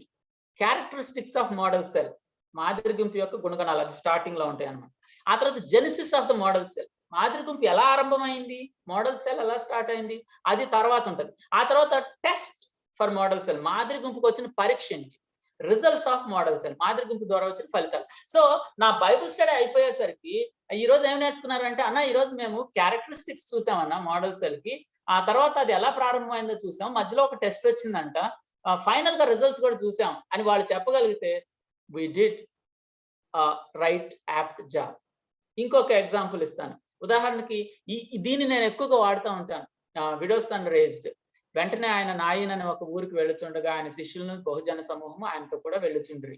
ఆయన ఆ ఊరి గవని వద్దకు వచ్చినప్పుడు చనిపోయిన ఒకడు వెలుపలికి మోసుకొని పోబడుచున్నాడు. అతని తల్లికి అతడు ఒకడే కుమారుడు, ఆమె విధురాలు. ఆ ఊరి జనులు అనేకులు ఆమెతో కూడా ఉండ్రి. ప్రభు ఆమెను చూసి ఆమె కనికరపడి ఏడవద్దని చెప్పి దగ్గరకు వచ్చి పాడిన ముట్టుగా మోయించిన వారు నిలిచిరి. ఆయన చిన్నవాడ లెమ్మని నీతో చెప్తున్నాను అనగా చనిపోయిన వాడు లేచి కూర్చుండి మాట్లాడసాగను. ఆయన అతన్ని అతని తల్లికి అప్పగించింది. సో ఇది జరిగినటువంటి సంఘటన. సో దీనికి నేను పెట్టుకున్నటువంటి టాపిక్ ఏంటంటే, perfect solution to our painful problems. Perfect solution to our painful problems, that is a topic. అయితే ఇందులో 3 పాయింట్స్ ఉంటాయి. పెయిన్ఫుల్ ప్రాబ్లం స్టార్ట్ అవుతుంది అనమాట. అంటే స్టార్టింగ్ లో అబ్బాయి చనిపోయాడు, ఆమె విధురాలు, ఒక్కడే కొడుకు, పెయిన్ఫుల్ గా ఉంది సిచ్యువేషన్, పెయిన్ఫుల్ ప్రాబ్లం. ఆ తర్వాత యేసుప్రభు వెళ్ళి ఆమెతో మాట్లాడతాడు. Pity of the Lord, compassion, దేవుని యొక్క దయ, దేవుని యొక్క ప్రేమ, దేవుని యొక్క జాలి, ఏదైనా పెట్టచ్చు తెలుగులో. ఆ తర్వాత ఫైనల్ గా పర్ఫెక్ట్ సొల్యూషన్, ఆయన ఇచ్చే సొల్యూషన్ పర్ఫెక్ట్ గా ఉంటుంది అనమాట. So perfect solution, people might have thought about many solutions. ఆమెకి ఏదో పెన్షన్ ఏర్పాటు చేద్దామనో ఇదనో ఏదో అనుకుని ఉండొచ్చు. But he gave the perfect solution. So ఈ 3 మెయిన్ పాయింట్స్ విద్యార్థి హృదయంలో హత్తుకునేటట్టు చేస్తాను ఈ బైబిల్ స్టడీ అయిపోయేసరికి. నేను అడిగేది క్వశ్చన్ అండ్ ఆన్సర్సే. బట్ అట్ ద ఎండ్ వాళ్ళ మైండ్ లో 3 పాయింట్లు ప్రింట్ అయిపోతాయి. Painful problem, pity of the Lord, perfect solution. So అది నా పాయింట్ అన్నమాట. అయితే ఇక్కడ ఒక చిన్న కామా ఏంటంటే, అన్న ఈ అవుట్లైన్ అనేది అన్నిసార్లు వస్తుందా? కొన్ని ప్యాసేజీల్లో మొత్తం ఒకటే ఉంటదేమో, అవుట్లైన్ రాదేమో. Outline is not mandatory. Outline లేకపోతే బైబిల్ స్టడీ అవ్వదని కాదు. అవుట్లైన్ ఉంటే బైబిల్ స్టడీ క్వాలిటేటివ్గా ఉంటుంది. అవుట్లైన్ ఉంటే క్వశ్చన్స్ క్వాలిటేటివ్గా ఉంటాయి. అవుట్లైన్ లేకపోయినా పర్వాలేదు, పీబీఎస్ నేను బాగా చేసుకొని ప్రశ్నలు బాగా తయారు చేసుకొని ముందుకు వెళ్తానంటే I don't have a problem. Outline will help, కానీ లేకపోయినా పర్వాలేదు, ముందుకు వెళ్ళొచ్చు అనే విషయాన్ని చెప్పి ముందుకు వెళ్తాను. సో ఇంకా ఒక 5 minutes మనం క్వశ్చన్స్ మీద స్పెండ్ చేసి ఆ తర్వాత క్రియేటివ్ ఆస్పెక్ట్స్ లోకి వెళ్ళిపోతాం. ఇప్పుడు ప్రిపరేషన్ లో చివరి భాగమైనటువంటి ప్రశ్నలు తయారు చేయడం, ఇది యాక్చువల్ గా బైబిల్ స్టడీకి గుండెకాయ లాంటిది. నువ్వు క్రియేటివ్ బైబిల్ స్టడీ చేసినా, ట్రెడిషనల్ బైబిల్ స్టడీ చేసినా, ఈబిఎస్ చేసినా, బీబీఎస్ చేసినా, ఆ మొత్తంలో గుండెకాయ ఏందయ్యా అంటే ప్రశ్నలు తయారు చేయడం. మనం మంచి ప్రశ్నలు కనుక తయారు చేయగలిగితే, మన నోట్స్, పీబీఎస్ నోట్స్ ఒక పక్కన ఉంది, మనం రాసుకున్న అప్లికేషన్ పాయింట్స్ ఒక పక్కన ఉన్నాయి, నా టాపిక్ ఉంది, నా పర్పస్ ఉంది, నా అవుట్లైన్ ఉంది, వీటన్నిటిని నా ముందు పెట్టుకొని ఇప్పుడు చక్కగా ప్రశ్నలు క్వశ్చన్ 1, క్వశ్చన్ 2, క్వశ్చన్ 3 నేను అడగబోయే ప్రశ్నల్ని చక్కగా పేపర్ మీద కనుక రాయగలిగితే ఆ main heart of the preparation అయిపోయినట్టే. సో ఆ ప్రశ్నలు ఎలా ఉండాలి అని అంటే, మనం రాసేటటువంటి ప్రశ్నలు గ్రూపు ఆ ప్రశ్నలకు సమాధానాలు చెప్తూ ఉన్నప్పుడు ఆటోమేటిక్ గా అందులో నుంచి అవుట్లైన్ ఎమర్జ్ అవ్వాలి. ఆటోమేటిక్ గా అవుట్లైన్ బయటకు వచ్చేయాలి, అంశం బయటకు వచ్చేయాలి. అంటే ఈ రోజు మనం బైబిల్ స్టడీ తీసుకుంటున్నది పెయిన్ఫుల్ ప్రాబ్లం కి పర్ఫెక్ట్ సొల్యూషన్ అని నేను చెప్పాల్సిన అవసరం లేదు, వాళ్ళకే అర్థమైంది. అంశం బయటకు వచ్చేయాలి. అంటే అన్నా ఈరోజు మనం ఓకే అర్థమైపోయింది అన్నట్టుగా ఉండాలన్నమాట. అప్లికేషన్ ఆటోమేటిక్ గా ఎమర్జ్ అవ్వాలి, అది వాళ్ళ హృదయాల్లో గుచ్చుకుపోవాలి. అలాంటి ప్రశ్నల్ని మనం తయారు చేయాలి. అయితే మనం చూసేటప్పుడు ప్రశ్నల్లో ఉన్నటువంటి 2 ఆస్పెక్ట్స్ నేను చూపిస్తాను. నెంబర్ 1 ప్రశ్నల్లో రకాలు, నెంబర్ 2 ప్రశ్నల యొక్క యోగ్యత, క్వాలిటీ, టైప్స్ అండ్ క్వాలిటీ. ఎందుకంటే ఈరోజు everybody is looking for quality. Quality కందిపప్పుకి 10 రూపాయలు ఎక్కువైనా ఇచ్చి కొనుక్కుంటానని అంటారు, ఈ పప్పు అసలు ఉడకట్లేదండి అంటారు. క్వాలిటీ ఉన్నటువంటి వీడియో షోస్ నే టిఆర్పి రేటింగ్స్ పెరిగిపోతా ఉంటాయి. క్వాలిటీ ఉన్న క్రికెట్ మ్యాచెస్ చూస్తారు. Quality everywhere. ఇప్పుడు నీ బైబిల్ స్టడీలో నువ్వు అడిగే క్వశ్చన్స్ క్వాలిటీ లేదనుకోండి, ఏంటి క్వశ్చన్స్, చప్ప క్వశ్చన్స్ అన్నట్టుగా అనిపిస్తే విద్యార్థులు జారుకుంటారు. కాబట్టి క్వాలిటీ ఆఫ్ క్వశ్చన్స్, ఈ విషయాన్ని మన హృదయాల్లో ముద్రించుకుపోనిద్దాం. మనం ఒక ప్రశ్న అడిగాము అని అంటే, ఏం అడిగాడు అన్న ప్రశ్న అంటే దేవుని కృపను బట్టి, దేవుడిచ్చిన జ్ఞానాన్ని బట్టి, దేవుడిచ్చినటువంటి పరిశుద్ధాత్మ ఇచ్చిన నడిపింపుని బట్టి మనం చేస్తాం. మనం కాలర్ ఎగరేయడానికి కాదు, కానీ ఆ ప్రశ్న ముచ్చటగా ఉండాలి, ఆ ప్రశ్న ఆలోచింపజేసేదిలాగా ఉండాలి. అలాంటి ప్రశ్నల్ని మనం తయారు చేయడానికి మనం ముందుకు వెళ్దాం. సో జనరల్ గా మనకు తెలుసు, అబ్జర్వేషన్ క్వశ్చన్స్ రాస్తాము, ఇంటర్ప్రిటేషన్ క్వశ్చన్స్ రాస్తాము, అప్లికేషన్ క్వశ్చన్స్ రాస్తాము. దీని గురించి నేను పెద్దగా ఎక్కువ మాట్లాడను. మిక్స్డ్ క్వశ్చన్స్ రాస్తాము, వీటి గురించి నేనేం పెద్దగా మాట్లాడాల్సిన అవసరం లేదు. అయితే అబ్జర్వేషన్ క్వశ్చన్స్ అంటే ఏం చెప్తుంది, ఇక్కడ ఏముంది, ఆ కళ్ళను ఉపయోగించి అక్కడ ఉన్నటువంటి వివరాలు ఎత్తుక్కోవాలి. ఉదాహరణకి ఒక ఎగ్జాంపుల్, ఈ వాక్య భాగంలో ఎవరెవరు ఉన్నారు, ఈ సంఘటన ఎక్కడ జరిగింది, ఇట్లాంటివన్నీ జనరల్ అబ్జర్వేషన్ క్వశ్చన్స్ అన్నమాట. దీని గురించి మనం ఎక్కువ ఆలోచించాల్సిన అవసరం లేదు. అయితే ఇంకా ఎఫెక్టివ్ గా ఎలా చేయొచ్చు, ఒక్కొక్కసారి ఈబిఎస్ టైంలో అబ్జర్వేషన్ లో ఎక్కడ ఎవరెవరు ఉన్నారు, నువ్వు చెప్పు ఎవరెవరు ఉన్నారు, నువ్వు చెప్పు ఎవరెవరు ఉన్నారు, ఎవరెవరు ఉన్నారు అనేది అంత ఈజీ క్వశ్చన్ అయినప్పుడు ఆన్సర్ చెప్పడానికి నాకేమీ అంత పెద్ద మోటివేషన్ లేదేమో అన్నట్టుగా స్టూడెంట్స్ చూస్తూ ఉంటారు. అంటే డైరెక్ట్ ఆన్సర్ క్వశ్చన్ కదన్నా, ఇందులో ఏముంది, ఇదేమన్నా ఐఏఎస్ ఇంటర్వ్యూ అన్నట్టుగా ఉండొచ్చు.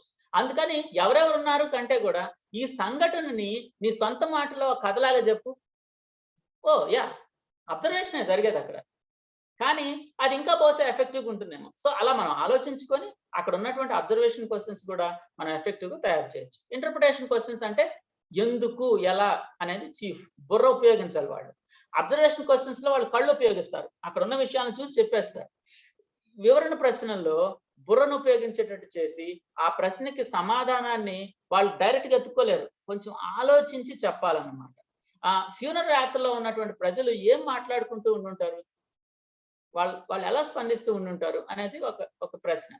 సో అక్కడేం లేదు, వాళ్ళు ఏం మాట్లాడుకుంటున్నారు లేదు, చాలా మంది వచ్చారు ఆమె అమ్మటాన్ని ఉంది, కానీ వాళ్ళు ఏం మాట్లాడుకుంటున్నారు అక్కడ లేదు, కానీ వీళ్ళు ఆలోచించి చెప్పాల్సిన అవసరం ఉంటుంది. ఇది వివరణ ప్రశ్న, ఆలోచింపజేసే ప్రశ్న. అప్లికేషన్ ప్రశ్న అనేది నా హృదయాన్ని ఉపయోగించి నేను అప్లై చేసుకున్నాను.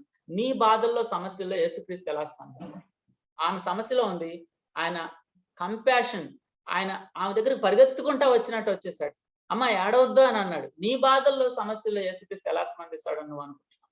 So that is wonderful application. తర్వాత ఐస్ బ్రేకింగ్ క్వశ్చన్ అంటే స్టార్టింగ్ లో మనం అడుగుతాం ఈ క్వశ్చన్, ఇంట్రోడక్టరీ క్వశ్చన్ అని కూడా ఉంటాం. ఉదాహరణకి ఈసారి ఐపీఎల్ లో బీసీసీఐ అతి కష్టమైన కోవిడ్ సమస్యను ఎలా డీల్ చేస్తారు, లేకపోతే ఇట్లాంటి ఏదన్నా ఒక ప్రశ్న అడిగి ఆ సమస్య అనే పాయింట్ అన్నమాట వాళ్ళు రకరకాలుగా ఎక్స్ప్లెయిన్ చేస్తారు. చేసిన తర్వాత అయితే బైబిల్లో కూడా ఒక కుటుంబంలో ఒక చిన్న సమస్య వచ్చింది, ఆ సమస్యని ఎలా డీల్ చేయబడిందో చూద్దాం అని మనం కనెక్ట్ చేయొచ్చు. సో ఆ విధంగా వార్మ్ అప్ చేసి వాళ్ళని అందులోకి తీసుకురావడానికి. రివ్యూ క్వశ్చన్స్ అంటే ఇంతవరకు మనం ఏం నేర్చుకున్నాం అలాంటి ప్రశ్నలు అన్నమాట. సో మధ్య మధ్యలో అవి వేయాలి. ఆ తర్వాత ఇంకొక 2 రకాల ప్రశ్నలు ఉంటాయి, open ended, closed ended questions. Open ended questions అని అంటే ఒక ప్రశ్న అడిగినప్పుడు దానికి సమాధానం ఒక పదంలో చెప్పలేం, చాలా మాట్లాడాలి. ఉదాహరణకి ఆ ఫ్యూనరల్ రాత్రిలో వాళ్ళందరూ ఏం మాట్లాడుకుంటున్నారంటే చాలా చెప్పాలి. ఒక మాటలో ఏబిసి లేకపోతే ఎస్ 9 అట్లా ఒక పదంలో చెప్పలేము. అదే క్లోజ్డ్ ఎండెడ్ ప్రశ్నలు అని అంటే ఆ ప్రశ్నకి సమాధానం ఒక పదంలో ఉంటది. యేసు ప్రభు ఆమెతోటి ఏమన్నారు, ఏడవద్దు, క్లోజ్డ్ ఎండెడ్. ఓకే, ఇది ఎక్కడ జరుగుతుంది, 9, క్లోజ్డ్ ఎండెడ్. సో కొన్నిసార్లు మనం అడిగేటువంటి ప్రశ్నలు క్లోజ్డ్ ఎండెడా ఓపెన్ ఎండెడా చూసుకోవాలి. ఎందుకు చూసుకోవాలని అంటే అన్ని క్లోజ్డ్ ఎండెడ్ క్వశ్చన్సే చెప్తున్నాం అనుకో బోర్ కొట్టేస్తుంది. అన్ని క్లోజ్డ్ ఎండెడ్ క్వశ్చన్సే పెట్టాం అనుకో బైబిల్ స్టడీ 10 నిమిషాల్లో కూడా అయిపోతుంది. క్లోజ్డ్ ఎండెడ్ క్వశ్చన్స్ ఉండాలి, ఓపెన్ ఎండెడ్ క్వశ్చన్స్ ఉండాలి. సో ఈ మిక్స్ చేస్తున్నానా లేదా అనేది మనం ఎప్పుడు చెక్ చేసుకొని మనం ముందుకు వెళ్ళాలన్నమాట. మిక్స్ చేసుకొని ముందుకు వెళ్ళాలి. ఆ తర్వాత ప్రోబింగ్ క్వశ్చన్స్, లోతుకు నడిపించే ప్రశ్నలు. అంటే ఒక ప్రశ్నకి సమాధానం మనకి ఎక్స్పెక్ట్ చేసినట్టు రావట్లేదు, ఆ సమాధానాన్ని ఆధారంగా చేసుకొని ఇంకో ప్రశ్న అడగాలి. ఉదాహరణకి అతను ఏం చేస్తున్నాడు, గుడ్డివాడు ఉపమానంలో అతను ఏం చేస్తున్నాడు అంటే రోడ్డు పక్కన కూర్చొని ఉన్నాడు అని అన్నారు అనుకోండి. రోడ్డు పక్కన కూర్చొని లైవ్లీహుడ్కి ఏం చేస్తున్నాడు, ఈ భిక్షాటం చేస్తున్నాడు. అంటే మన పాయింట్ యాక్చువల్ గా అతను ఈజ్ ఎ బెగ్గర్ అనే విషయాన్ని బయటికి తీసుకురావాలి. ఆ బెగ్గర్ లైఫ్ మారిపోయింది అనే విషయం బయటికి తీసుకురావాలి. అతను ఏం చేస్తున్నాడు అని అంటే రోడ్డు పక్కన ఉన్నాడు, కూర్చొని ఉన్నాడు, నిలబడి ఉన్నాడు అని చెప్తున్నారు. కానీ మనకేమో ఆన్సర్ రావట్లేదు. దగ్గరికి వచ్చావు తమ్ముడు, ఇంకా ఆలోచించు అనే బదులు దాన్ని ఆధారంగా చేసుకొని ఇంకొక స్టెప్ ముందుకి, వెరీ గుడ్ తమ్ముడు, రోడ్డు పక్కన కూర్చున్నాడు కదా, రోడ్డు పక్కన కూర్చొని లైవ్లీహుడ్ కి ఏం చేస్తున్నాడు, భిక్షాటన, వచ్చేసింది ఆన్సర్, ముందుకు వెళ్ళిపోదాం. సో దీన్ని ప్రోబింగ్ అని అంటారు. ప్రోబింగ్ ని చాలా చక్కగా మనం ఉపయోగించుకోవాలి. సో ఈ విధంగా మనం రకరకాలైనటువంటి ప్రశ్నల గురించి ఆలోచన చేసాం. ఈ విధంగా చక్కటి ప్రశ్నలు కనుక మనం తయారు చేయగలిగితే చాలా బాగుంటుంది. అయితే చక్కటి ప్రశ్నలు అంటున్నారన్నా, ఒక ప్రశ్న చాలా క్వాలిటీ ఉందా లేదా ఎలా తెలుస్తుంది, ఏమన్నా టెస్ట్లు ఉన్నాయా? ఉదాహరణకి ఒక యాసిడ్ చాలా స్ట్రాంగ్ యాసిడ్ అని ఎలా తెలుస్తుంది అని అంటే దాని టెస్ట్ ఉంది. అట్లనే ఒక క్వశ్చన్ చాలా బాగుంది, చాలా చక్కటి క్వశ్చన్ ఎలా తెలుస్తుంది అంటే I will tell you 1 or 2 points and then will go ahead.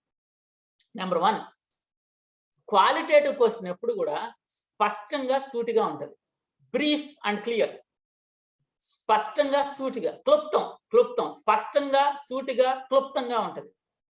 అంటే అన్న నాకు అర్థమయ్యేటట్టు చెప్పండి అంటే ఒక ఎగ్జాంపుల్, ఇలాంటి ప్రశ్న నేను తయారు చేసుకుని బైబిల్ స్టడీకి వెళ్ళాను అనుకుందాం. పిల్లలందరూ ఎదురు చూస్తా ఉన్నారు, నేను అడిగాను ప్రశ్న, తమ్ముడు చాలా జాగ్రత్తగా ఆలోచించి చెప్పండి, నాయన ఊరికి ఒక ఆయన శిష్యులు బహుజన సమూహము ఆయనతో కూడా వెళ్ళుచుండగా ఊరికి అనుయాతకు వెళ్ళినప్పుడు ఎదురుగా ఊరి జనులు అనేకులతో కలిసి వచ్చుతున్న ఒక విధురాల దగ్గరకు ఆయన వెళ్ళినప్పుడు జరిగిన సంభాషణ మొదటి మాటలేంటి అన్న, బాట చెప్పుందా కొంచెం అని అడుగుతారు. అంటే కాతప్పుడు నేను మళ్ళీ అడుగుతా, నాయన ఊరికి ఒక ఆయన శిష్యులు బహుజన సమూహం ఆయనతో కూడా వెళ్ళి అన్నా సూటిగా చెప్పండి అన్న, శుద్ధి లేకుండా. అంటే మన ప్రశ్న చాలా కాంప్లెక్స్ గా, అంటే అసలు ఆ ప్రశ్నను అర్థం చేసుకోవడానికే వాళ్ళకి అరగంట టైం పట్టేటట్టుగా ఉండాల్సిన అవసరం లేదు. ఎందుకంటే మనం ఐఏఎస్ ఎగ్జామ్స్ కి వాళ్ళని ప్రిపేర్ చేయట్లేదు. Hour idea is to get them to the topic and the purpose. So కాబట్టి మరి అయితే ఏం చేయాలన్నా అంటే దీన్ని కూడా ఇలా సింపుల్ గా అడగచ్చు. యేసు ప్రభు విధవరాలతో ఏం చెప్పాడు? అదేనా? అవును. ఆ ప్రశ్న ఈ ప్రశ్న ఒకటే. అవునా అన్న? అవును. చూసారా ఈ 2 ప్రశ్నలకి ఎంత తేడా ఉందో. సో రెండో యేసు ప్రభు విధవరాలతో ఏం చెప్పాను అనేది క్వాలిటేటివ్ క్వెషన్. ఆ పైన రాసినటువంటి క్వెషన్ లెస్ క్వాలిటీ క్వెషన్ అన్నమాట. స్పష్టంగా సూటిగా ఉండాలి. అయితే అన్న నేను ఇంకా సూటిగా తయారు చేస్తాను, ఇంకా క్లుప్తంగా తయారు చేస్తాను. సింపుల్ గా అసలు యేసు ప్రభు ఏం చెప్పినానంటే చాలా బాగుంటది కదన్నా. యేసు ప్రభు ఏం చెప్పినలో స్పష్టత లేదు, క్లారిటీ లేదు. ఎవరితో ఏం చెప్పను? అబ్బాయితోటి ఒక మాట అన్నాడు, విధవరాలతో ఒక మాట అన్నాడు, చాలా మందితో చాలా చెప్పాడు.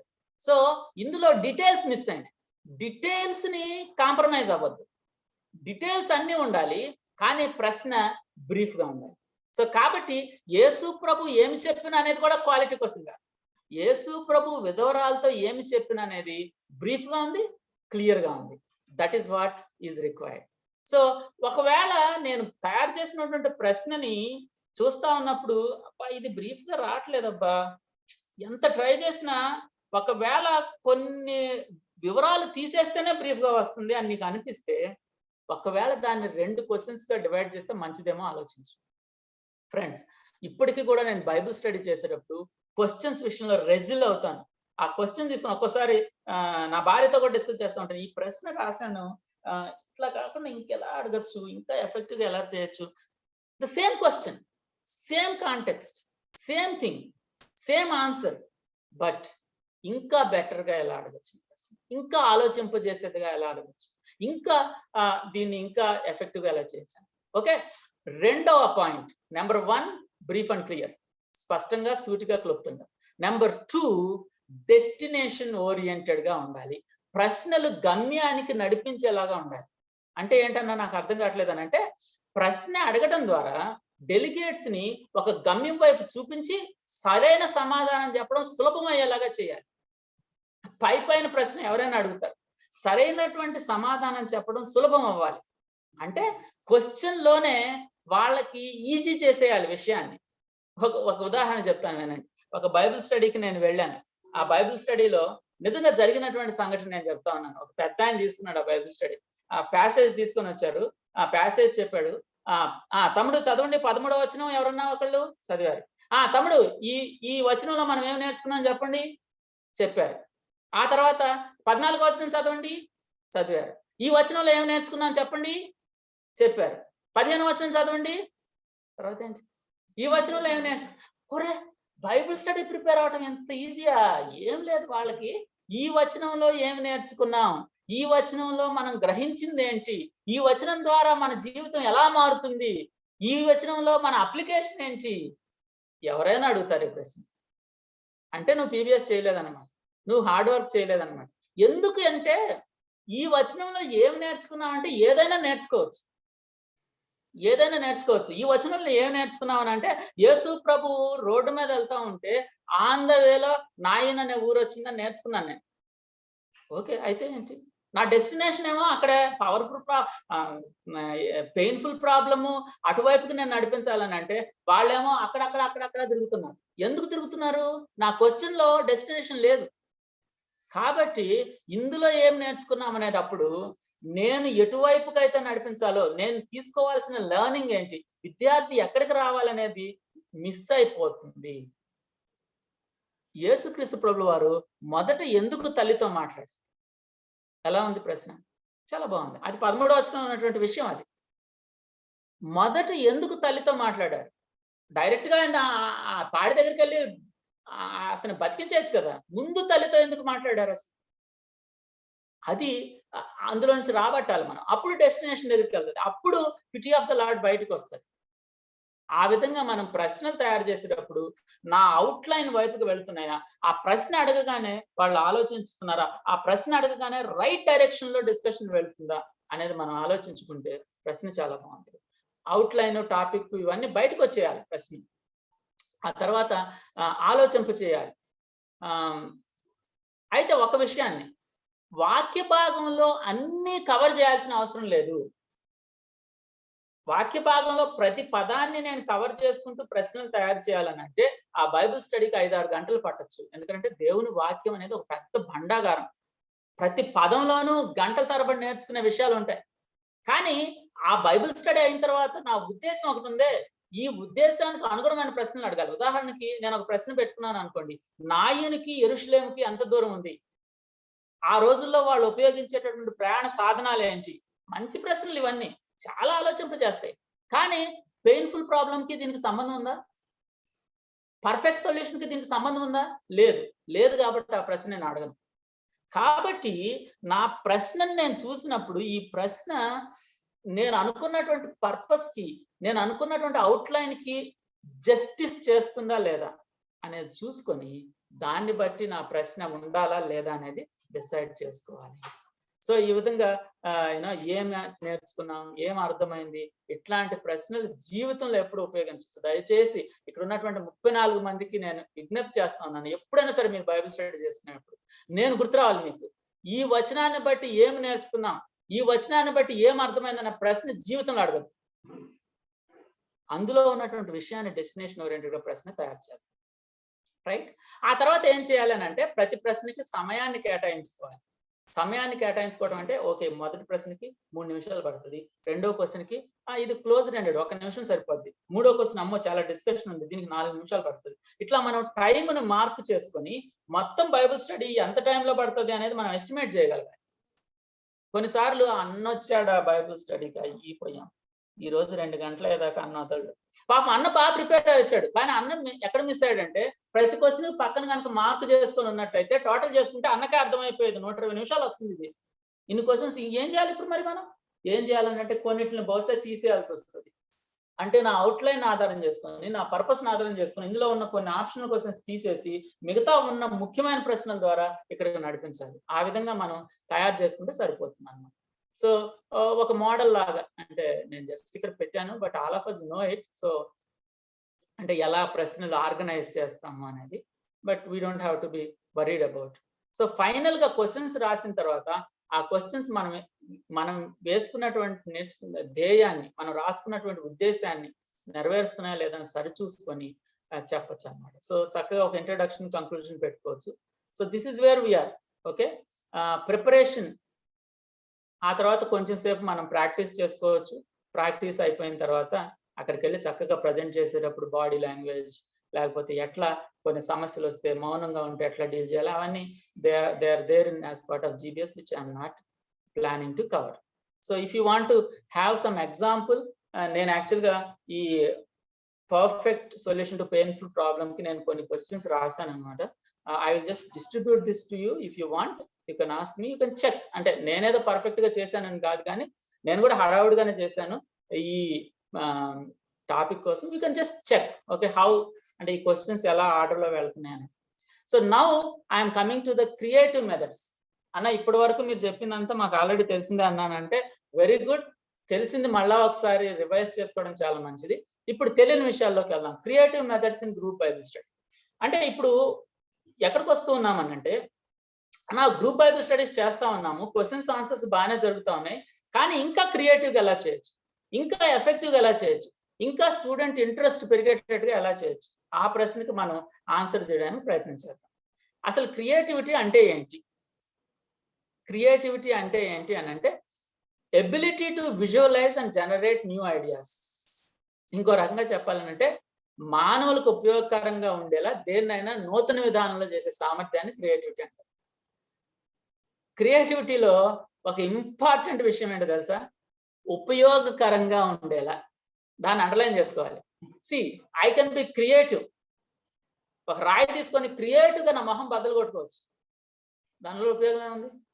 సి కొత్తదంతా క్రియేటివ్ కాదు, ఆ కొత్త దాని వల్ల ఉపయోగం ఉండాలి, ఆ కొత్త దాని వల్ల ఇంకా బెనిఫిట్ పెరగాలన్నమాట. సో నేను ఏదైనా ఒక మెథడ్ మీకు చెప్తా ఉన్నప్పుడు ఇది క్రియేటివ్ మెథడ్ అని అన్నప్పుడు మీరు నన్ను కూడా క్వశ్చన్ చేయొచ్చు, ఏమన్నా ఈ మెథడ్ వల్ల ఉపయోగం ఎక్కడ ఉంటుంది అని మీరు కూడా నన్ను క్వశ్చన్ చేయొచ్చు. సో ఏదైనా ఒక బైబిల్ స్టడీని మీరు క్రియేటివ్ గా డిజైన్ చేసినప్పుడు the question that we need to ask is it beneficial to the student? ఇది స్టూడెంట్ కి బెనిఫిషియల్ ఉందా? దేవుని వాక్యం ఇంకా బాగా అర్థమయ్యేటట్టుగా, దేవుని వాక్యం ఇంకా బాగా అన్వయించుకునేటట్టుగా, దేవుని వాక్యం ఇంకా వాళ్ళ జీవితాల్లో ముద్రించుకునేటట్టుగా ఇది ఉందా? వాళ్ళ లెర్నింగ్ పెరుగుతుందా? ఈ ప్రశ్నని మనం సమాధానం చేసుకుంటూ ముందుకు వెళ్ళాలి. అయితే ఇందులో ఇమాజినేషన్ ఉండాలి, ఇందులో బ్రేకింగ్ ద ప్యాటర్న్స్ ఉండాలి, కొత్త ప్యాటర్న్స్ బయటకు రావాలి. That is creativity. See, everywhere creativity is there. Church services are becoming creative nowadays. ఇప్పుడు కొన్ని చర్చెస్ చాలా పాపులర్ అయిపోతున్నాయి. ఎందుకు అయిపోతున్నాయి అని ఆలోచిస్తూ ఉంటే వాళ్ళు చాలా క్రియేటివ్ గా పెడుతున్నారు వాళ్ళ services.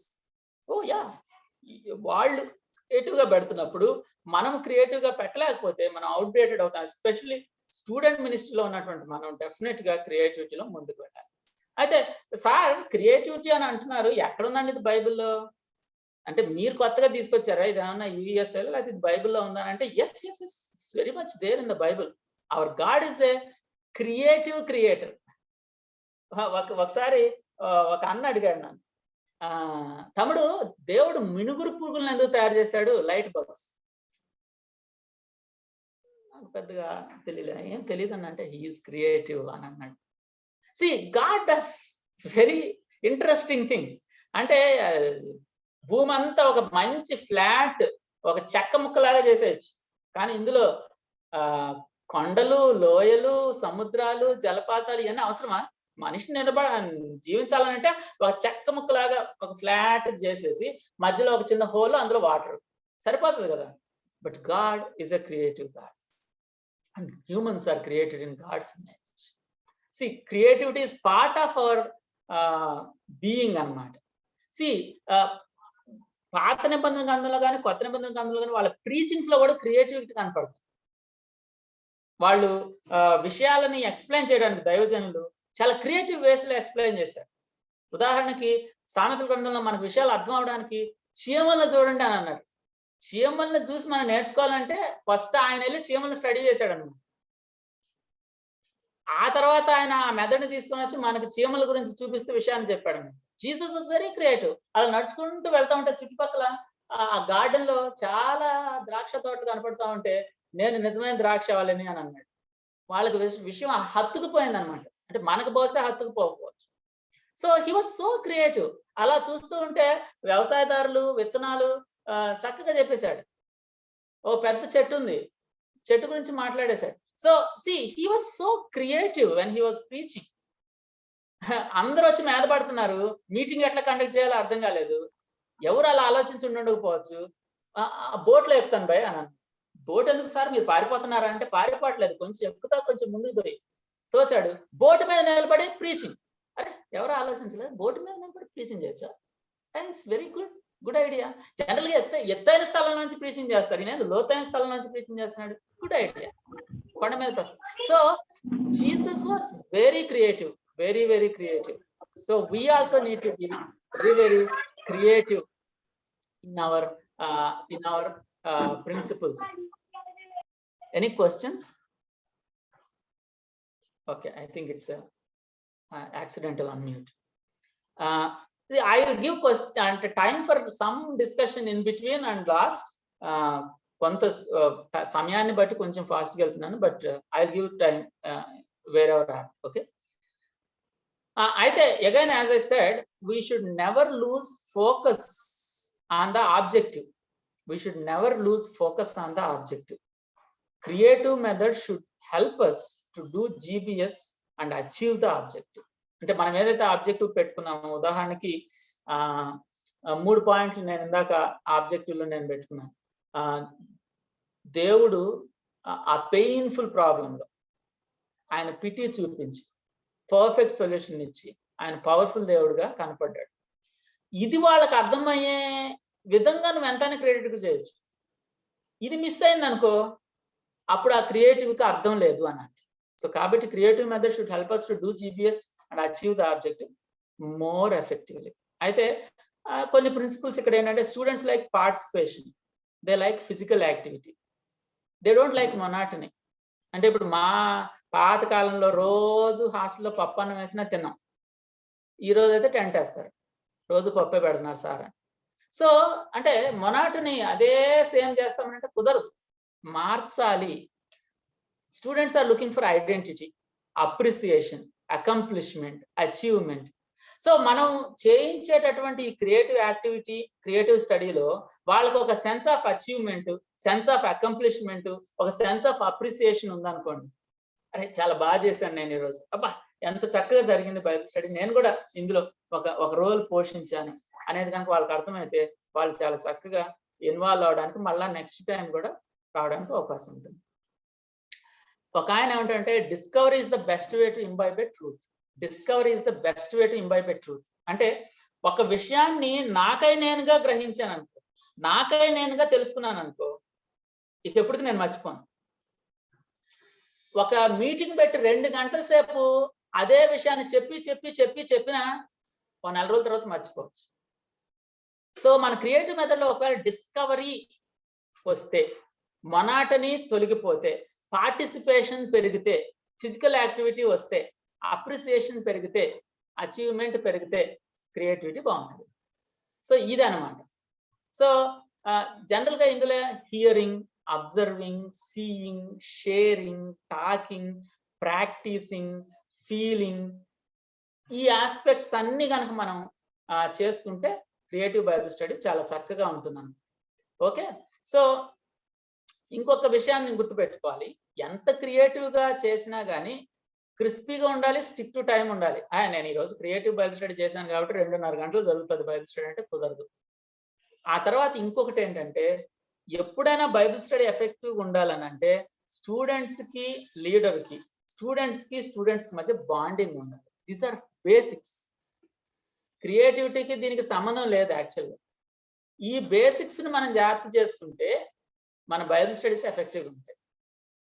Topic should be relevant to meet the needs, variety and creative. So ఇది మనం దృష్టిలో పెట్టుకొని మనం ముందుకు వెళ్దాం.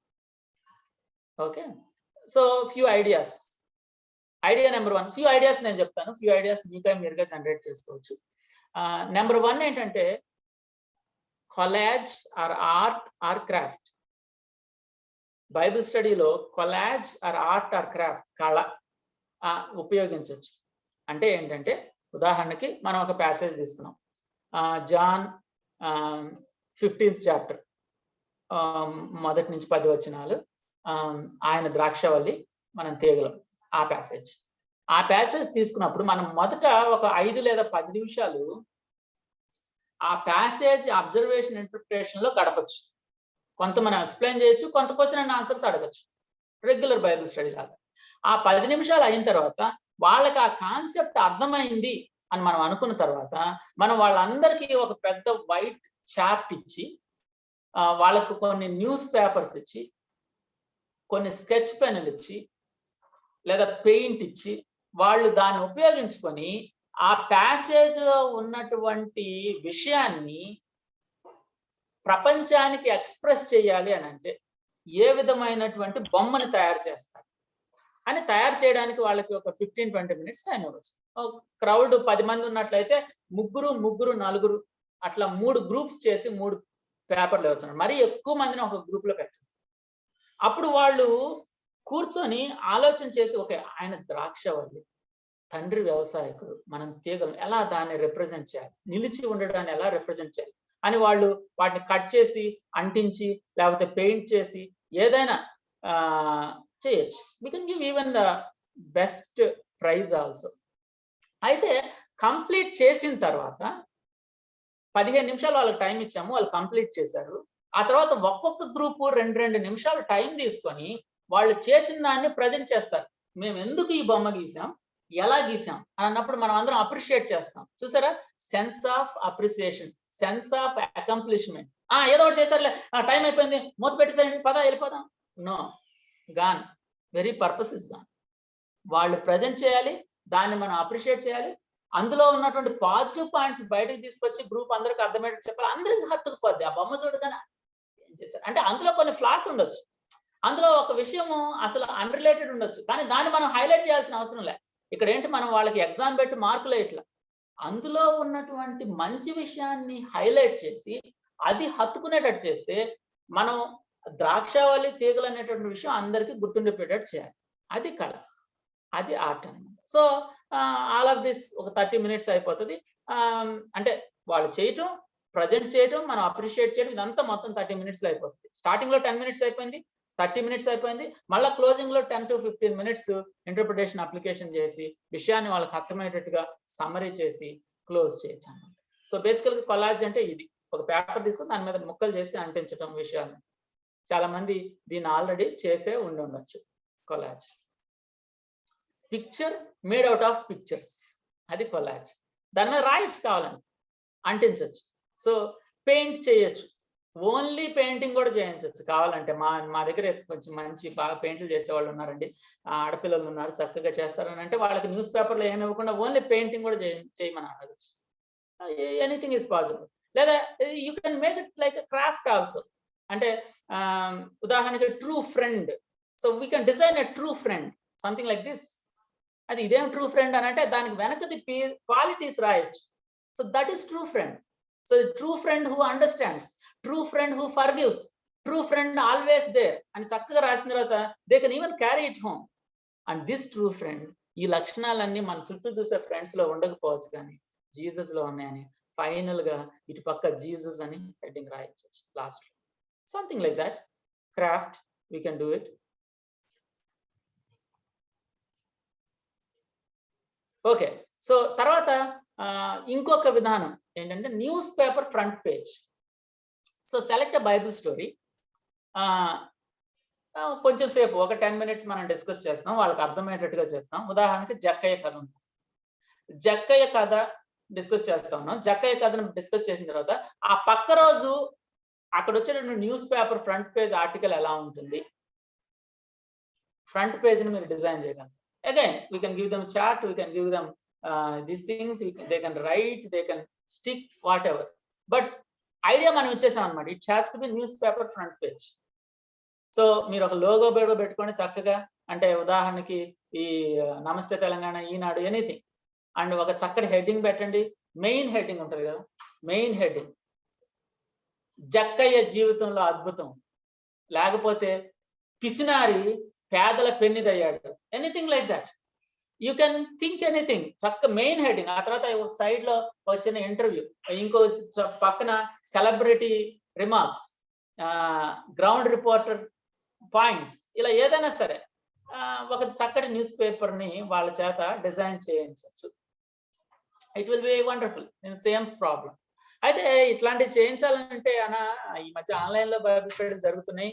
ఇది అవుతుందా ఆన్లైన్ లో? ఆఫ్లైన్ లో అయితే ఎస్, నాకు అర్థమైంది, అందరూ వస్తారు చేస్తారు. ఆన్లైన్ లో అవుతుందా అని అంటే, ఒకవేళ ఇద్దరిద్దరు ఒక చోటకు రాగలిగితే ఇట్లాంటి యాక్టివిటీ చేయడానికి చాలా బాగుంటది. ఒకవేళ ఒక ఊళ్ళో ఇద్దరున్నారు, ఇంటి దగ్గర నుంచి చదువుకుంటున్నారు, వాళ్ళిద్దరిని ఒక చోటకు రమ్మని వాళ్ళని ముందే, తమ్ముడు నెక్స్ట్ వీక్ బైబిల్ స్టడీకి వచ్చేటప్పటికి మీ దగ్గర ఒక చార్ట్ పేపర్ తెచ్చి పెట్టుకోండి, కొన్ని పాత న్యూస్ పేపర్లో ఒక గమ్ము, ఒక కత్తిరి దగ్గర పెట్టుకోండి అని ముందే చెప్తే వాళ్ళు తెచ్చుకుంటారు. Yeah, we can help them, we can call them, and especially believers అయితే డెఫినెట్ గా వాళ్ళు ఇంట్రెస్టింగ్ గా తెచ్చుకుంటారు. తర్వాత మనం చేయించవచ్చు. So ask them to keep the material ready. Online లో, ఆఫ్లైన్ లో అయితే మనమే ప్రొవైడ్ చేయొచ్చు, చక్కగా బాగుంటుంది. ఆ తర్వాత ఇంకొక మెథడ్ ఏంటంటే టీవీ న్యూస్ బులెటిన్. ఇందాకేమో న్యూస్ పేపర్ చేయించాం, that is on the page, చక్కగా రిటైన్ అవుతే వాళ్ళు తీసుకుని వెళ్ళొచ్చు. టీవీ న్యూస్ బులెటిన్ అంటే okay, again same thing, Jakkayya కథ మారిపోయింది. సో ఇప్పుడు అది అయిపోయిన తర్వాత అక్కడ ఒక మన టీవీ 66 విలేకరు వెళ్ళాడు అనమాట. అంటే 66 బుక్స్ ఆఫ్ ద బైబిల్ అని టీవీ 66. సో టీవీ 66 విలేకరు వెళ్ళి అక్కడ చేస్తా ఉన్నాడు. ఇక్కడేమో స్టూడియోలో ఒక ఆయన ఉన్నాడు, ఆయన విలేకరి, అక్కడ ఇంకా కొంతమంది వ్యక్తులు ఉన్నారు, వాళ్ళతో ఇంటర్వ్యూ చేస్తాడు. వీలైతే ఒకవేళ ఇంటర్వ్యూ దొరికితే జక్కయ్య గారితో కూడా మాట్లాడతాడు. యేసు ప్రభుతో ఇంటర్వ్యూ దొరికితే ఇంకా మంచిది, ట్రై చేస్తాడు. సో మనం కథను ఎక్స్ప్లెయిన్ చేసి let them be creative. They need to present TV news bulletin. ఈ రోజు నైట్ 9 ప్రైమ్ టైమ్ లో మీకు 10 నిమిషాలు టైం ఇస్తాం, మీరు ప్రజెంట్ చేయండి. You can do 2 groups also. ఒక 5 నిమిషాలు వాళ్ళకి ప్రిపరేషన్ టైం ఇచ్చి 10 మినిట్స్ ప్రజెంట్ చేయడానికి చేయొచ్చు. సో ఆ విధంగా వాళ్ళు చేస్తున్నప్పుడు వాళ్ళు ఆలోచిస్తారు. So they can interview the people around. దీన్ని నేను యాక్చువల్గా ఒక ట్రైనింగ్ ప్రోగ్రామ్ లో బిలీవర్స్ మధ్య చేసినప్పుడు ఆన్లైన్ లో చేశాను యాక్చువల్గా. సో ఆన్లైన్ లోనే చేసాం. ఆన్లైన్ లో ఎట్లా చేస్తారు సార్ అని అంటే, వాళ్ళు అందరూ వీడియోలు ఆన్ చేసుకున్నారు. ఒక ఆయనేమో న్యూస్ దాంట్లో ఉన్నట్టు, ఇంకొక ఆయనేమో ఆన్ గ్రౌండ్ లో ఉన్నట్టు, ఇంకొక ఆయన జక్కయ్య, ఇంకొక ఆయనేమో జక్కయ్య ఇంటి పక్క ఆయన. ఇంతకు ముందు జక్కయ్య బాగా లాగేశాడంట అతని దగ్గర నుంచి, కానీ ఈ రోజు డబ్బులు ఇచ్చాడంట. సో ఆయన ఆనందంలో ఉన్నాడు. సో ఈయన ఆయన ప్రశ్నలు అడగడం, మళ్ళీ అంటే న్యూస్ రూమ్ నుంచి ప్రశ్నలు. సో చాలా అంటే ఒక సెలబ్రిటీ కామెంట్స్, ఒక రాజకీయ నాయకుడు ఏం మాట్లాడు చక్కగా చేసాం. So we can do it. అంటే ఎదురెదురుకుంటే ఇంకా అదిరిపోద్ది, బట్ జూమ్ లో కూడా చక్కగా చేయొచ్చు అనమాట. I witness account, celebrity comments ఇవన్నీ చేయొచ్చు. సో చాలా బాగుంటది. సో మొదట ఒక 10 నిమిషాలు 15 నిమిషాలు స్టోరీ డిస్కస్ చేస్తాం, అబ్జర్వేషన్ ఇంటర్ప్రిటేషన్ చేస్తాం. ఆ తర్వాత టీవీ న్యూస్ బులెటిన్ చేపిస్తాం. ఆ తర్వాత మళ్ళీ ఫైనల్ గా 10 to 15 minutes చక్కగా ఒక కంక్లూజన్ లోకి ఇంటర్ప్రిటేటివ్ అప్లికేషన్. ఇంకా అబ్జర్వేషన్ అవసరం ఉండదు లాస్ట్ లోకి వస్తే, వాళ్ళకి బాగా అర్థమైపోతుంది. ఇంటర్ప్రిటేషన్ అప్లికేషన్ తీసుకొని కంక్లూడ్ చేయొచ్చు అనమాట. ఆ తర్వాత స్కిట్ వేయించవచ్చు. ఇది మనకు బాగా పాత తెలిసిన పద్ధతి. అంటే ఒక ప్యాసేజ్ ఉంది, ఆ ప్యాసేజ్ ని వాళ్ళకి ఎక్స్ప్లెయిన్ చేసి యూ డూ ఇట్, వేసి చూపించండి. ఉదాహరణకి పక్షవాయువు కలిగినటువంటి వ్యక్తిని యేసుప్రభు స్వస్థపరిచాడు, ఓకే నో ప్రాబ్లం, మీరందరూ చేసి చూపించండి. మోసుకొచ్చే వాళ్ళు 4, యేసుప్రభు, శాస్త్రులు, వీళ్ళు వాళ్ళు అందరిని పెట్టేసి చక్కగా డ్రామా స్కిట్ వేయచ్చు అన్నమాట. సో వాళ్ళు డిసైడ్ చేసుకొని చేయొచ్చు. ఒకవేళ చాలా పెద్ద గ్రూప్ ఉంటే 2 గ్రూపులు చేసి మీరు ప్రిపేర్ అవ్వండి, మీరు ప్రిపేర్ అవ్వండి, ఫస్ట్ వీళ్ళు వేస్తారు 10 minutes, తర్వాత వీళ్ళు వేస్తారని కూడా అనొచ్చు. సో ఇద్దరు పోటీ పడేస్తారు. But ultimately the idea is వాళ్ళ మైండ్ లోకి విషయాలు సింక్ అవ్వాలి. ఎస్పెషల్లీ ఇట్లాంటివి చేసేటప్పుడు, స్కిట్ కావచ్చు, టీవీ కావచ్చు, న్యూస్ రిపోర్టర్ కావచ్చు, దే థింక్. అంటే అసలు ఒక వ్యక్తి ఎలా స్పందిస్తున్నాడు అంటే మనం హింట్స్ ఇస్తాం అనమాట. ఇదిగో ఇట్లాంటి క్యారెక్టర్ని పెట్టుకో, ఇట్లాంటి క్యారెక్టర్ని పెట్టుకో. ఉదాహరణకి ఒక వ్యక్తి దగ్గర ఈయన బాగా లాగేశాడు, ఈ రోజు అతనికి డబ్బు వచ్చింది, 50,000 తిరిగి ఇచ్చాడు, ఇక అతను ఎలా చెప్తాడు మీరు ఆలోచించి చెప్పండి అని అంటే ఇక వీళ్ళు ఆలోచిస్తారనమాట. అసలు అతను అట్లా you can actually be so creative, give them the inputs. అప్పటికప్పుడే వాళ్ళు అంత క్రియేటివ్ అవ్వకపోవచ్చు, కానీ మనం కొంచెం హోంవర్క్ చేసుకుని వెళ్ళి వాళ్ళకి ఇన్పుట్స్ ఇచ్చి వాళ్ళు చక్కగా ఎగ్జిక్యూట్ చేసేటట్టు చేస్తే విషయాలు వాళ్ళకి సింక్ అయిపోతాయి అన్నమాట. So you can raise some questions. అంటే ఇప్పుడు ఈ స్టోరీలో చాలా విషయాలు ఉన్నాయి, కానీ what are the 2 points you are going to highlight? What are the main points you are going to highlight by showing this skit? ఏ విధంగా ఎక్స్ప్రెస్ చేస్తారు, అక్కడ ఉన్నటువంటి జరిగినటువంటి విషయాన్ని ఏ విధంగా ఎక్స్ప్రెస్ చేస్తారు, ఫీలింగ్స్ ఎలా ఉంటాయి, డైలాగ్స్ ఎలా రాస్తారు, వాటన్నిటిలో కూడా చాలా లెర్నింగ్ ఉంటుంది అన్నమాట. ఓకే, ఆ తర్వాత అదంతా వేసిన తర్వాత even we can actually analyse what they acted. See ఆ పర్టికులర్ క్యారెక్టర్ ని వాళ్ళు అలా ఎందుకు డిజైన్ చేశారు, ఆ డైలాగ్ ఎందుకు పెట్టారు, ఆ డైలాగ్ బైబిల్లో లేదు కదా అయినా వాళ్ళు పెట్టారు. ఆ డైలాగ్ వల్ల మనకు జరిగినటువంటి ఉపయోగం ఏంటి, కథ మనకి ఇంకా ఎలా బాగా అర్థమైంది. సో ఈ విధంగా మనం ప్రశ్నల్ని లేవనెత్తి ఇంకా ఎఫెక్టివ్ గా అయ్యేటట్టు చేయొచ్చు. ఓకే, కొన్నిసార్లు రిలేటెడ్ స్కిట్ వేయించవచ్చు. సిన్ గురించి ఆలోచించేటప్పుడు అక్కడ ఉన్నటువంటి విషయాలనే కాదండి, ఇప్పుడు జక్కయ్య జీవితం గురించి జక్కయ్య జీవితమే స్కిట్ వేయాలని కాదు, మనం అప్పుడప్పుడు చేస్తాం కదా, సిన్ చైర్ పెడతాం, ఉదాహరణ చెప్తున్నాను. సో సిన్ చైర్ లో సిన్ అర్థం చేసుకున్న తర్వాత జక్కయ్య జీవితంలో ఎలా జక్కయ్య చిక్కుకుపోయాడు, బయటకు రావడానికి ఎంత డెస్పరేట్ అయ్యాడు, చెట్టు ఎక్కాడు, మొత్తానికి దేవుని దగ్గరికి వచ్చి బయటపడ్డాడు. Anything like that we can think of. Sometimes we can do it without dialogues. Everything సేమే, డైలాగ్స్ ని లేకుండా చేయమంటే కూడా చాలా ఫన్నీగా ఉంటుంది, వాళ్ళు చాలా ఆలోచించడానికి కూడా అవకాశం ఉంటుంది. ఆ తర్వాత ఇంకొక వేరియంట్ దీనిలో ఏంటంటే కాంటెంపరీ డ్రామా. అంటే ఆ సంఘటన ఈ రోజుల్లో, ఆ సంఘటన ఈ రోజుల్లో. అంటే ఒకవేళ యేసుప్రభు ఈరోజు మన ఊరికే వచ్చాడు అని అనుకుందాం, మన ఎల్బినారే వచ్చాడు, మన హయత్నారే వచ్చాడు, అక్కడనే ఒక పెద్ద ఎంఆర్ఓ ఉన్నాడు, చీఫ్ ట్యాక్స్ కలెక్టర్ లేరు కదా, ఎంఆర్ఓ గారు ఉన్నారు. ఎంఆర్ఓ యేసుప్రభుని చూడాలనుకున్నాడు, సో చెట్లు లేవు, ఎక్కడ బిల్డింగ్ ఎక్కాడు. Things like that you think and make it different, but the spirit has to be same అని వాళ్ళకి మనం కొన్ని ఇన్పుట్స్ ఇస్తే వాళ్ళు చాలా చక్కగా డైలాగ్స్ కూడా మారుస్తారు, చాలా చక్కగా విషయాలన్నిటిని చెప్పచ్చు. సరే సార్ అంతవరకు మా వాళ్ళు చేయలేరు, అంత క్రియేటివిటీ లేదు, అసలు క్వశ్చన్లు అడిగితేనే వీళ్ళు చెప్పరు, యాక్షన్లు చేయమంటే వీళ్ళ వల్ల కాదని అంటే at least be a dubbing artist. అంటే ప్యాసేజ్నే చదవండి, కానీ ఒక్కొక్కళ్ళు ఒక్కొక్కటి. అంటే జక్కయ్య లాగా నువ్వు చదువు బే, రాసింది లోకా కాబట్టి నెరేటివ్ వచ్చే దగ్గర లోకా లాగా నువ్వు చదువు, యేసుప్రభు లాగా నువ్వు చదువు, జనం లాగా నువ్వు చదువు అని అట్లీస్ట్ డబ్బింగ్ చెప్పినట్టుగా ప్యాసేజ్ ని విత్ ఎక్స్ప్రెషన్ చదవమనాలి. ఒకసారి చదువుతారు, ఏంటిది మరి అప్పచెప్పినట్టుంది, విత్ లిటిల్ మోర్ ఎక్స్ప్రెషన్స్ ఇంకోసారి చదివిస్తే సరిపోతుంది. మధ్య మధ్యలో మనం కూడా యాడ్ చేయొచ్చు. ఆన్లైన్ మోడ్ లో కూడా చేయొచ్చు. నేను ఇందాక చెప్పాను కదా, అందరూ స్క్రీన్ ఆన్ చేసుకొని చాలా చక్కగా ఆన్లైన్ లో స్కిట్ చేయొచ్చు, డైలాగ్స్ ఆన్లైన్ లోనే యాక్షన్స్ చేయొచ్చు, ఆన్లైన్ లోనే అన్ని చూపించవచ్చు అనమాట. కొంచెం కష్టం, but we can do it. అయితే time management is very very important ఇక్కడ. ఉదాహరణకి 5:30 to 5:45 లో వెల్కమ్ సింగింగ్ అయిపోవాలి, 5:45 to 5:55 ప్రేయర్ అయిపోవాలి, 5:55 to 6:10 రీడ్ అండ్ స్టడీ 15 నిమిషాలు. ఆ తర్వాత 6:10 to 6:30 team will create the collage, 6:30 to 6:40 వాళ్ళు క్రియేట్ చేసిన దాన్ని ప్రజెంట్ చేస్తారు. ఆ తర్వాత 6:40 to 6:55 స్టడీ చేస్తాం, 6:50 to 7 closing prayer and announcements. So 5:30 to 7 1.5 hours లో బైబిల్ స్టడీ అయిపోయింది. సో ఇట్లా పక్కాగా ఫిక్స్డ్ గా చక్కగా కనుక చేసుకోగలిగితే బాగుంటది. క్రియేటివిటీ పేరుతో చాలా లాగేయకూడదు, అంటే ఎలాంగేట్ చేయదు, ఆ విధంగా చేస్తే బాగుంటుంది అన్నమాట. Okay, so I think we're coming almost to the end. I will probably take another 5 to 10 minutes more and then I'll open it up for questions. There is another method called worksheet. Worksheet అని అంటే ఏంటంటే general గా fill in the blanks అన్నమాట. మనం వాళ్ళు రాయడానికి ముందే ఒక వర్క్ షీట్ క్రియేట్ చేసి వాళ్ళకి ఇచ్చేస్తాం. ఒక్కొక్క క్వశ్చన్ అడుగుతున్నప్పుడు ఆ ఆన్సర్స్ లో ముఖ్యమైన పదాలు మిస్ అయి ఉంటాయి. ఇక్కడ ఆ పదాలు వాళ్ళు ఫిల్అప్ చేసుకునేటట్టుగా ఎంకరేజ్ చేస్తాం. That way they will feel different. ఆ పేపర్ వాళ్ళు తీసుకెళ్ళడానికి ఉపయోగం ఉంటుంది, వాళ్ళు కూడా ఆతృతగా ఎదురు చూడడానికి అవకాశం ఉంటుంది. Work sheet method, you can think about that. ఆ తర్వాత undivided time with immerse view. అంటే ఈ మధ్యకాలంలో స్టూడెంట్స్ వీడియో ఆన్ చేసుకోవట్లేదు, అంటే దానికి వేరే వేరే రీజన్స్ ఉండుండొచ్చు, అవన్నిటిలోకి నేను వెళ్ళట్లేదు. కానీ assuming that everybody has band width, especially మన ఈజీఎఫ్స్ లో చేయొచ్చు. అట్లీస్ట్ అందరికి బ్యాండ్ విడ్త్ ఉంది, మనం ఎఫెక్టివ్ గా చేయాలి, ఫిజికల్ అవ్వట్లేదు అని అంటే ఇమ్మర్స్ వ్యూ చేయొచ్చు. ఇమ్మర్స్ వ్యూ అని అంటే ప్రతి డెలిగేట్ కూడా కంపల్సరిగా వీడియో ఆన్ చేసుకోమని చెప్పాలి. అయితే ఈ వీడియో ఆన్ చేసుకుంటే ఇట్లా వస్తుంది కదా సార్ అని అంటే, ఇప్పుడు వాళ్ళు కొత్తది క్రియేట్ చేశారు జూమ్ లో, immerse view.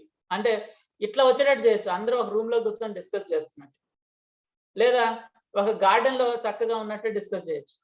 So these are all new tips అన్నమాట జూమ్ లో. సో ఈ విధంగా మనం చెప్పి బేసిక్ గా what I'm trying to do is making them sign up for 1 hour. అందరూ వీడియో ఆన్ చేసుకొని కూర్చుంటే అన్డివైడెడ్ అటెన్షన్ ఉంటుంది, దానివల్ల వింటారు, విన్నందువల్ల వాళ్ళ జీవితాలు ట్రాన్స్ఫార్మ్ అవుతాయి. ఇది పాయింట్.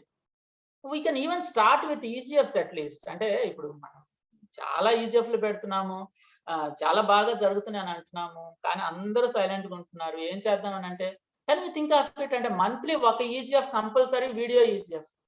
అందరూ వీడియో ఆన్ చేస్తేనే జాయిన్ అవ్వండి, లేకపోతే వద్దు. అంటే వద్దు అని అనకూడదులేండి, నేను ఊరికే అంటున్నాను కొంచెం ఉత్సాహంలో. But the point is that you got the point right. Let us understand. అంటే ఇప్పుడు మా ఆఫీస్ లో కొన్ని మీటింగ్స్ కావచ్చు, లేకపోతే ఐఎమ్ అటెండింగ్ వన్, అంటే యుఎస్ఏ కాదు కానీ అనదర్ ఇంటర్ డినామినేషనల్ ఆర్గనైజేషన్ వాళ్ళు కండక్ట్ చేసే ఒక ప్రోగ్రామ్ కి నేను 2 నెలలకు ఒకసారి అటెండ్ అవుతాను. అందులో ఉన్న బేసిక్ గ్రౌండ్ రూల్ ఏంటంటే మొదటి నుంచి చివరి వరకు 2 hours కంపల్సరీ వీడియో ఆన్ ఉండాలి, కంపల్సరీ. అందరూ everybody switches on and it is working. అంటే ఫస్ట్ మీటింగ్ నుంచి వాళ్ళు అలాగే స్టార్ట్ చేశారు, ఫిజికల్ అయిన తర్వాత విచువల్. Okay, it is working out. Okay, fine. తర్వాత symbols method.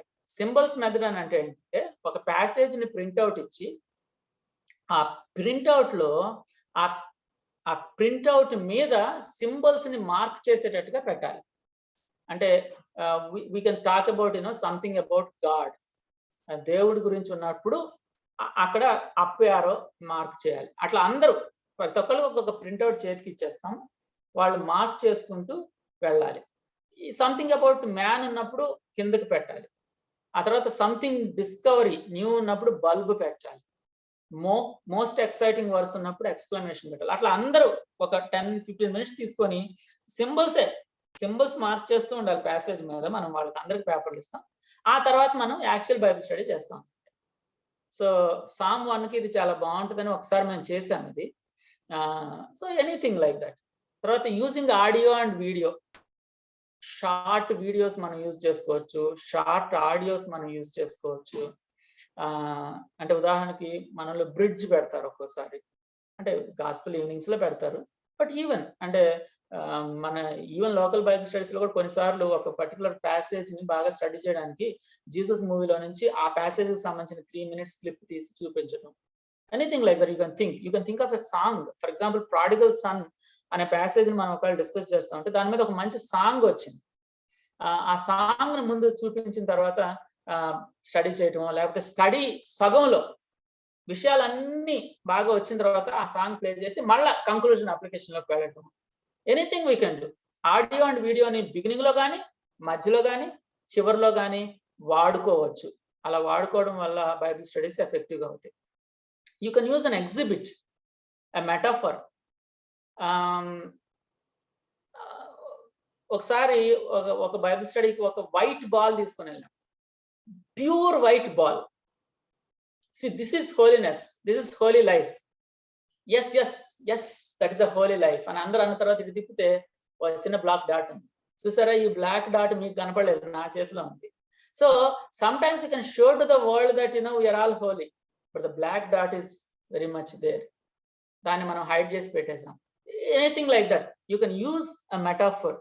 You can use ఒక బైబిల్ స్టడీలో ఒకసారి ఈ రోజు మనం చక్కగా ముందు నూడిల్స్ తిని తర్వాత బైబిల్ స్టడీ చేసుకుందామని ఒక అక్క చెప్పింది. అందరూ అక్క పెట్టండి అక్క పెట్టండి అక్క, అందరికి నూడిల్స్ పెట్టారు. తింటే అక్క నూడిల్స్ లో ఉప్పు లేదు అక్క. Okay, let us discuss about salt and light. ఆ తర్వాత ఫైనల్ గా ఉప్పున్న నూడిల్స్ పెట్టారు అనుకోండి, అది వేరే విషయం. సో అంటే you can do anything like this really happened. So అది జరిగినదే చెప్తా ఉన్నాను. We can be creative so that the concept gets synced into their mind. తర్వాత quiz method, relevant quiz in the beginning. ఒకసారి క్రిస్టియన్ గివింగ్ గురించి మా EGF లో Bible study తీసుకున్న పెద్ద ఆయన ఏం చేశాడంటే 20 క్వశ్చన్స్, సింపుల్ డాష్లు అనమాట, simple dash ABC questions, 20 questions అన్న ప్రింట్అవుట్ ఇచ్చేసాడు. ఉదాహరణకి, దశం భాగాన్ని ఓన్లీ చర్చిలోనే ఇవ్వాలా? అవును కాదు, టిక్ కొట్టడం అంతే. దశం భాగమే ఇవ్వాలని బైబిల్లో ఎక్కడన్నా ఉందా? టిక్ కొట్టచ్చు, చేస్తున్నాం. సో అట్లా 20 క్వశ్చన్స్. ఆ 20 క్వశ్చన్స్ చేయడానికి మనకు 5 minutes పడుతుంది.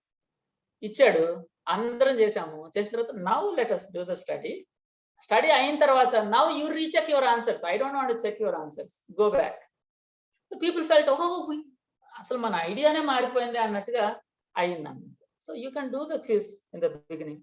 లేదా కొన్నిసార్లు జనరల్ క్విజ్ చేయొచ్చు, అంటే కహూట్లు ఇవన్నీ పెడుతున్నారు కదా.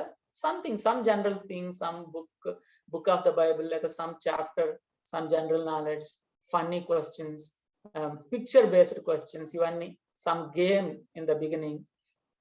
For example relay game too, అంటే ప్రతి ఒక్కళ్ళు ఇంపార్టెంటే అని చెప్పడానికి రిలే గేమ్ పెట్టచ్చు, డమ్ క్యారెట్స్ పెట్టచ్చు, guess a person by asking a question. ఒక గ్రూప్ వాళ్ళు పర్సన్ ని డిసైడ్ చేస్తారు, ఇంకో గ్రూప్ వాళ్ళు ఎస్ ఆర్ నో క్వశ్చన్స్ అడగచ్చు. అంటే ఈజ్ హి ఎ మ్యాన్ అంటే వాళ్ళు ఎస్ నో చెప్తారు, అట్లా yes or no. See these are all మనకు తెలిసినయే. బజ్జు, 7up, లేకపోతే స్టోన్ పేపర్ సిజర్, క్రీక్, so many. You can think of anything. కాకపోతే ఏంటంటే నా ఐడియా ఏంటంటే ఏదైనా అలాంటివి చేయించిన తర్వాత దాన్ని ప్యాసేజ్ కి లింక్అప్ చేయగలిగితే చాలా బాగుంటుంది. So I wrote many things like that, but you can take later. Online లో కూడా వీటిలో కొన్ని చేయొచ్చు, కొన్ని చేయలేకపోవచ్చు. We can decide, and sometimes we can even link the current event to the Bible study. Bible స్టడీకి కరెంట్ ఈవెంట్ ని link చేయొచ్చు కొన్నిసార్లు. అంటే ఉదాహరణకి ఎలక్షన్స్ టైం జరుగుతాం, what passage we can take and how we can link elections to this, things like that, current event. లేకపోతే ఉదాహరణకి ఒక సంఘటన జరిగింది, సడన్ గా హాస్టల్లో ఒక అమ్మాయి ఏదో సూసైడ్ అటెంప్ట్ చేసింది. So anything like that is there in the Bible. So how do you relate that to this, what Bible says about it? Current events Bible తోటి డిస్కస్ చేస్తూ దానికి ఒక 10 minutes కేటాయించి యాక్చువల్ బైబిల్ స్టడీ చేయొచ్చు. Sometimes group can come up with questions. 5 senses method చాలా మంది చూసారు, అంటే మనకి మీ తర్వాత దాన్ని చదవచ్చు. Case studies is also very good. Case studies is also very good. అంటే బైబిల్ స్టడీ అంతా అయిన తర్వాత, ఉదాహరణకి మేరీ మార్తా ఇన్సిడెంట్ మనం బైబిల్ స్టడీ చేసాం, బాగానే ఉంది, చాలా నేర్చుకున్నాం. But we can put actual case study. ఒక అబ్బాయి చాలా బిజీగా ఉన్నాడు, క్వైట్ టైం చేసుకోవడానికి టైం లేదు, అతనికి ఎలాంటి సలహా ఇస్తాడు ఇంకొక అబ్బాయి, క్రిటిసైజ్ చేస్తాడు, ఇంకేం చేస్తాడు, సంథింగ్ లైక్ దట్. అంటే మన Bible study half an hour లో ముగించి ఈ ఇన్సిడెంట్ ని 10 minutes డిస్కస్ చేసిన తర్వాత కంక్లూజన్ లోకి వస్తే చాలా బాగుంటుంది. క్రియేటివిటీ ఇన్ రూమ్ సెటప్ మార్చొచ్చు. కొన్నిసార్లు అందరు కలిసి బీచ్కి వెళ్ళి బైబిల్ స్టడీ చేయొచ్చు, గ్రూప్స్ డివైడ్ చేసుకోవచ్చు, ప్రేయర్ లో కొత్త మెథడ్స్ చేసుకోవచ్చు, అన్నటేషన్ వాడచ్చు. అంటే ఒక ప్యాసేజ్ స్క్రీన్ మీద పెట్టి you can ask people to annotate అని అంటే ఇందులో ఎవరెవరు ఉన్నారు అనే దాన్ని మీరు జస్ట్ అండర్లైన్ చేయండి మీ పెన్స్ ఉపయోగించి, లేకపోతే మీ స్క్రీన్ మీద ఇట్లా గీతలు గీచాను. Many of us know annotation. So annotation చేయొచ్చు, వైట్ బోర్డ్ వాడచ్చు, ఆ తర్వాత స్పిన్ వీల్ వాడచ్చు. కొన్నిసార్లు క్వశ్చన్స్ కి ఆన్సర్లు చెప్పట్లేదని అంటే అందరి పేర్లు ఇందులో ఉంటాయి, జస్ట్ ఐ క్లిక్, నేను నెక్స్ట్ క్వశ్చన్ అడిగిన తర్వాత అది క్లిక్ చేయగానే అది టిక్ టిక్ తిరిగి మోజెస్ దగ్గర ఆగింది, then Moses has to answer, that's it. లేదా టిక్ టిక్ తిరిగి రమేష్ దగ్గర ఆగింది, Ramesh has to answer, that's it. సరదాగా పెట్టుకోవచ్చు. లేకపోతే ప్యాడ్లెట్ పెట్టుకోవచ్చు. అంటే క్వశ్చన్ కి ఆన్సర్స్ ప్యాడ్లెట్ లో పోస్ట్ చేయొచ్చు అనమాట. అందరు ఆన్సర్స్ ఒక చోట కనిపిస్తా ఉంటాయి. ఉదాహరణకి ఫ్యూనరల్ కి వెళ్ళిన వాళ్ళు ఏమేమి ఆలోచిస్తున్నారు అని ఉందనుకో, రమేష్ చెప్పిన ఒక చోట, అన్ని ఒక పేజ్ మీదకి వచ్చేస్తాయి. Padlet, you can try it out. అంటే I just gave a link, you can try it out later. Padlet, లేదా కొన్నిసార్లు రెస్పాండ్ నాన్ వెర్బల్లీ అని అడగచ్చు, ఎస్పెషల్లీ జూమ్ లో.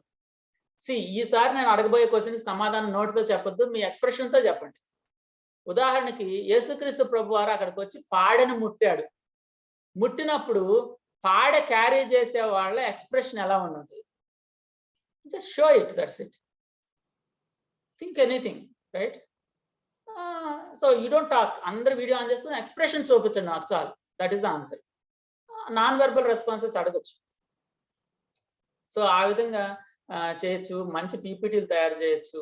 అట్లా చాలా చాలా విషయాల్ని మనం వాడుకుంటూ బైబిల్ స్టడీస్ చేసుకోవచ్చు. దీనికి కొంత టెక్నాలజీ, జూమ్ లో ఎలా ఫీచర్స్ ఉన్నాయి, కహూట్ ఎలా ఉంది, స్పిన్ వీల్, ప్యాడ్లెట్, ఇట్లాంటి టెక్నాలజీస్ కూడా మనం నేర్చుకోవచ్చు. ఈవెన్ అంటే అన్న నా దగ్గర ల్యాప్టాప్ లేదు ఇవన్నీ చేయగలనంటే మొబైల్కే ఓటీజీ పెట్టుకొని కీబోర్డ్ మౌస్ కనెక్ట్ చేసుకొని చాలా చక్కగా ఇట్లాంటివన్నీ చేయొచ్చు. And I'm putting some examples here. ఉదాహరణకి ఏ ప్యాసేజ్ పక్కనే దానికి ఉన్నటువంటి టాపిక్ పెట్టాను, ఏ మెథడ్ యూజ్ చేస్తే బాగుంటుందని నేను సలహాలు లాగా పెట్టాను అనమాట. But anyway it became an express, but I think I could communicate few things definitely.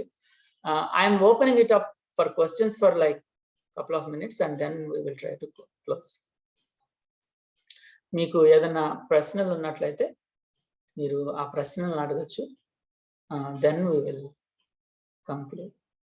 You can unmute, లేదా అన్మ్యూట్ అవ్వకపోతే you can raise hand. మా హోస్ట్లు అన్మ్యూట్ చేస్తారు, you can ask the question. లేదా అన్న నాకు చాట్ లో టైప్ చేయడం easy అన్నానంటే you can even type the question in chat. I can take that.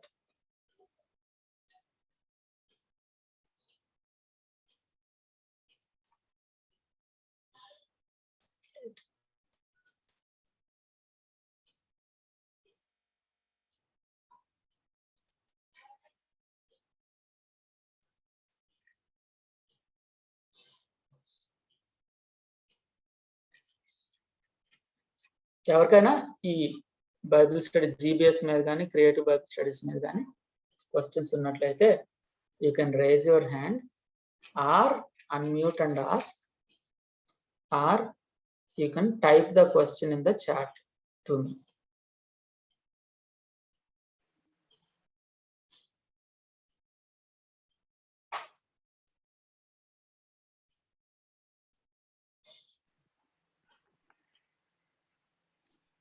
Anna, this is Ravi Prasad Anna from Hyderabad. Anna, yeah, two questions, Anna. When Yes. we are adopting the creative Bible study method, whatever you have presented, Mhm. there are two chances can come.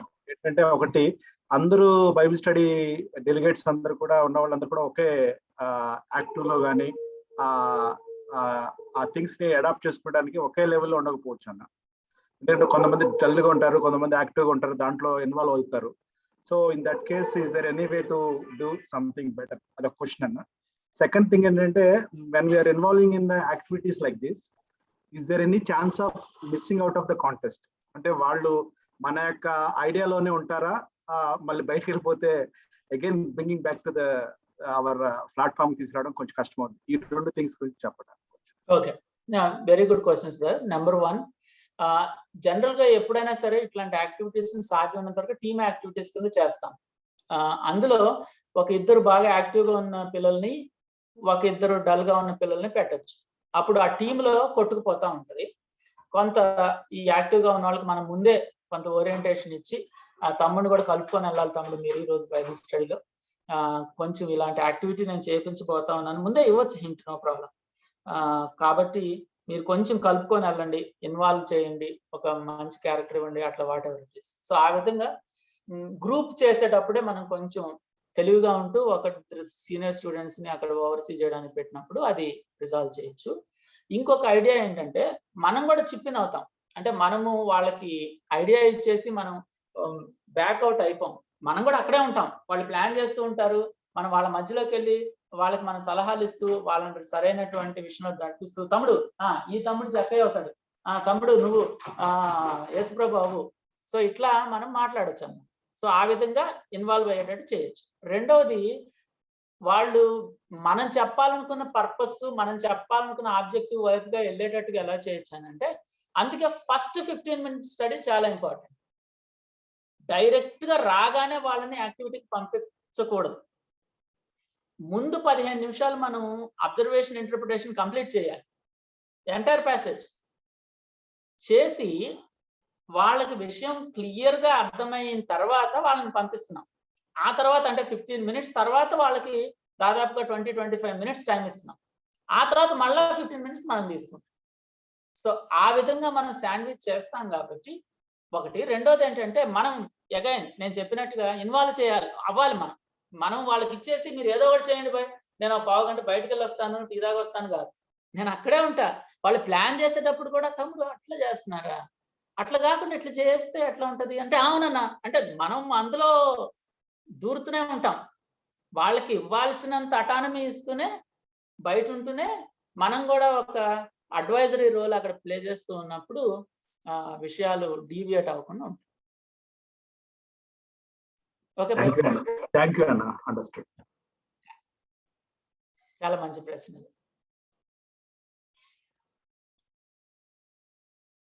Anybody else?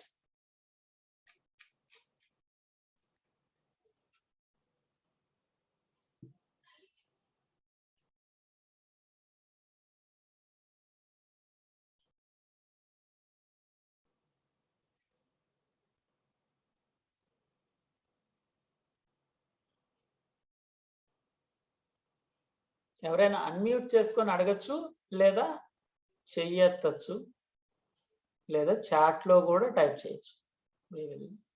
I will take questions in any way. మనం questions discuss చేయటం ద్వారా చాలా వరకు నేర్చుకున్న విషయాలు ఇంకా బాగా imbibe అవుతాయి.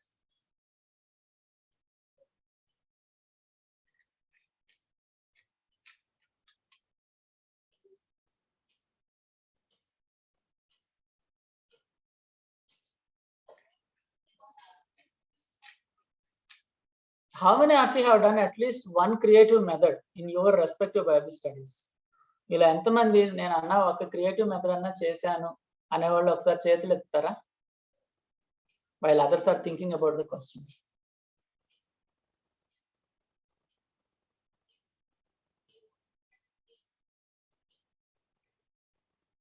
ఒక్క హ్యాండ్ వచ్చింది.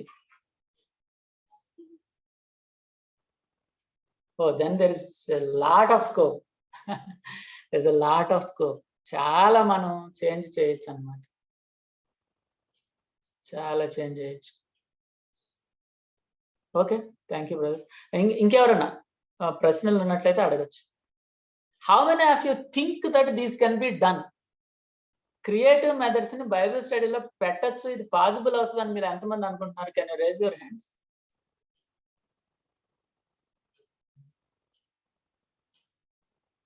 Okay okay okay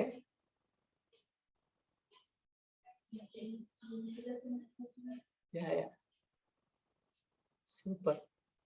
Oh yeah, lot of you are started raising hands.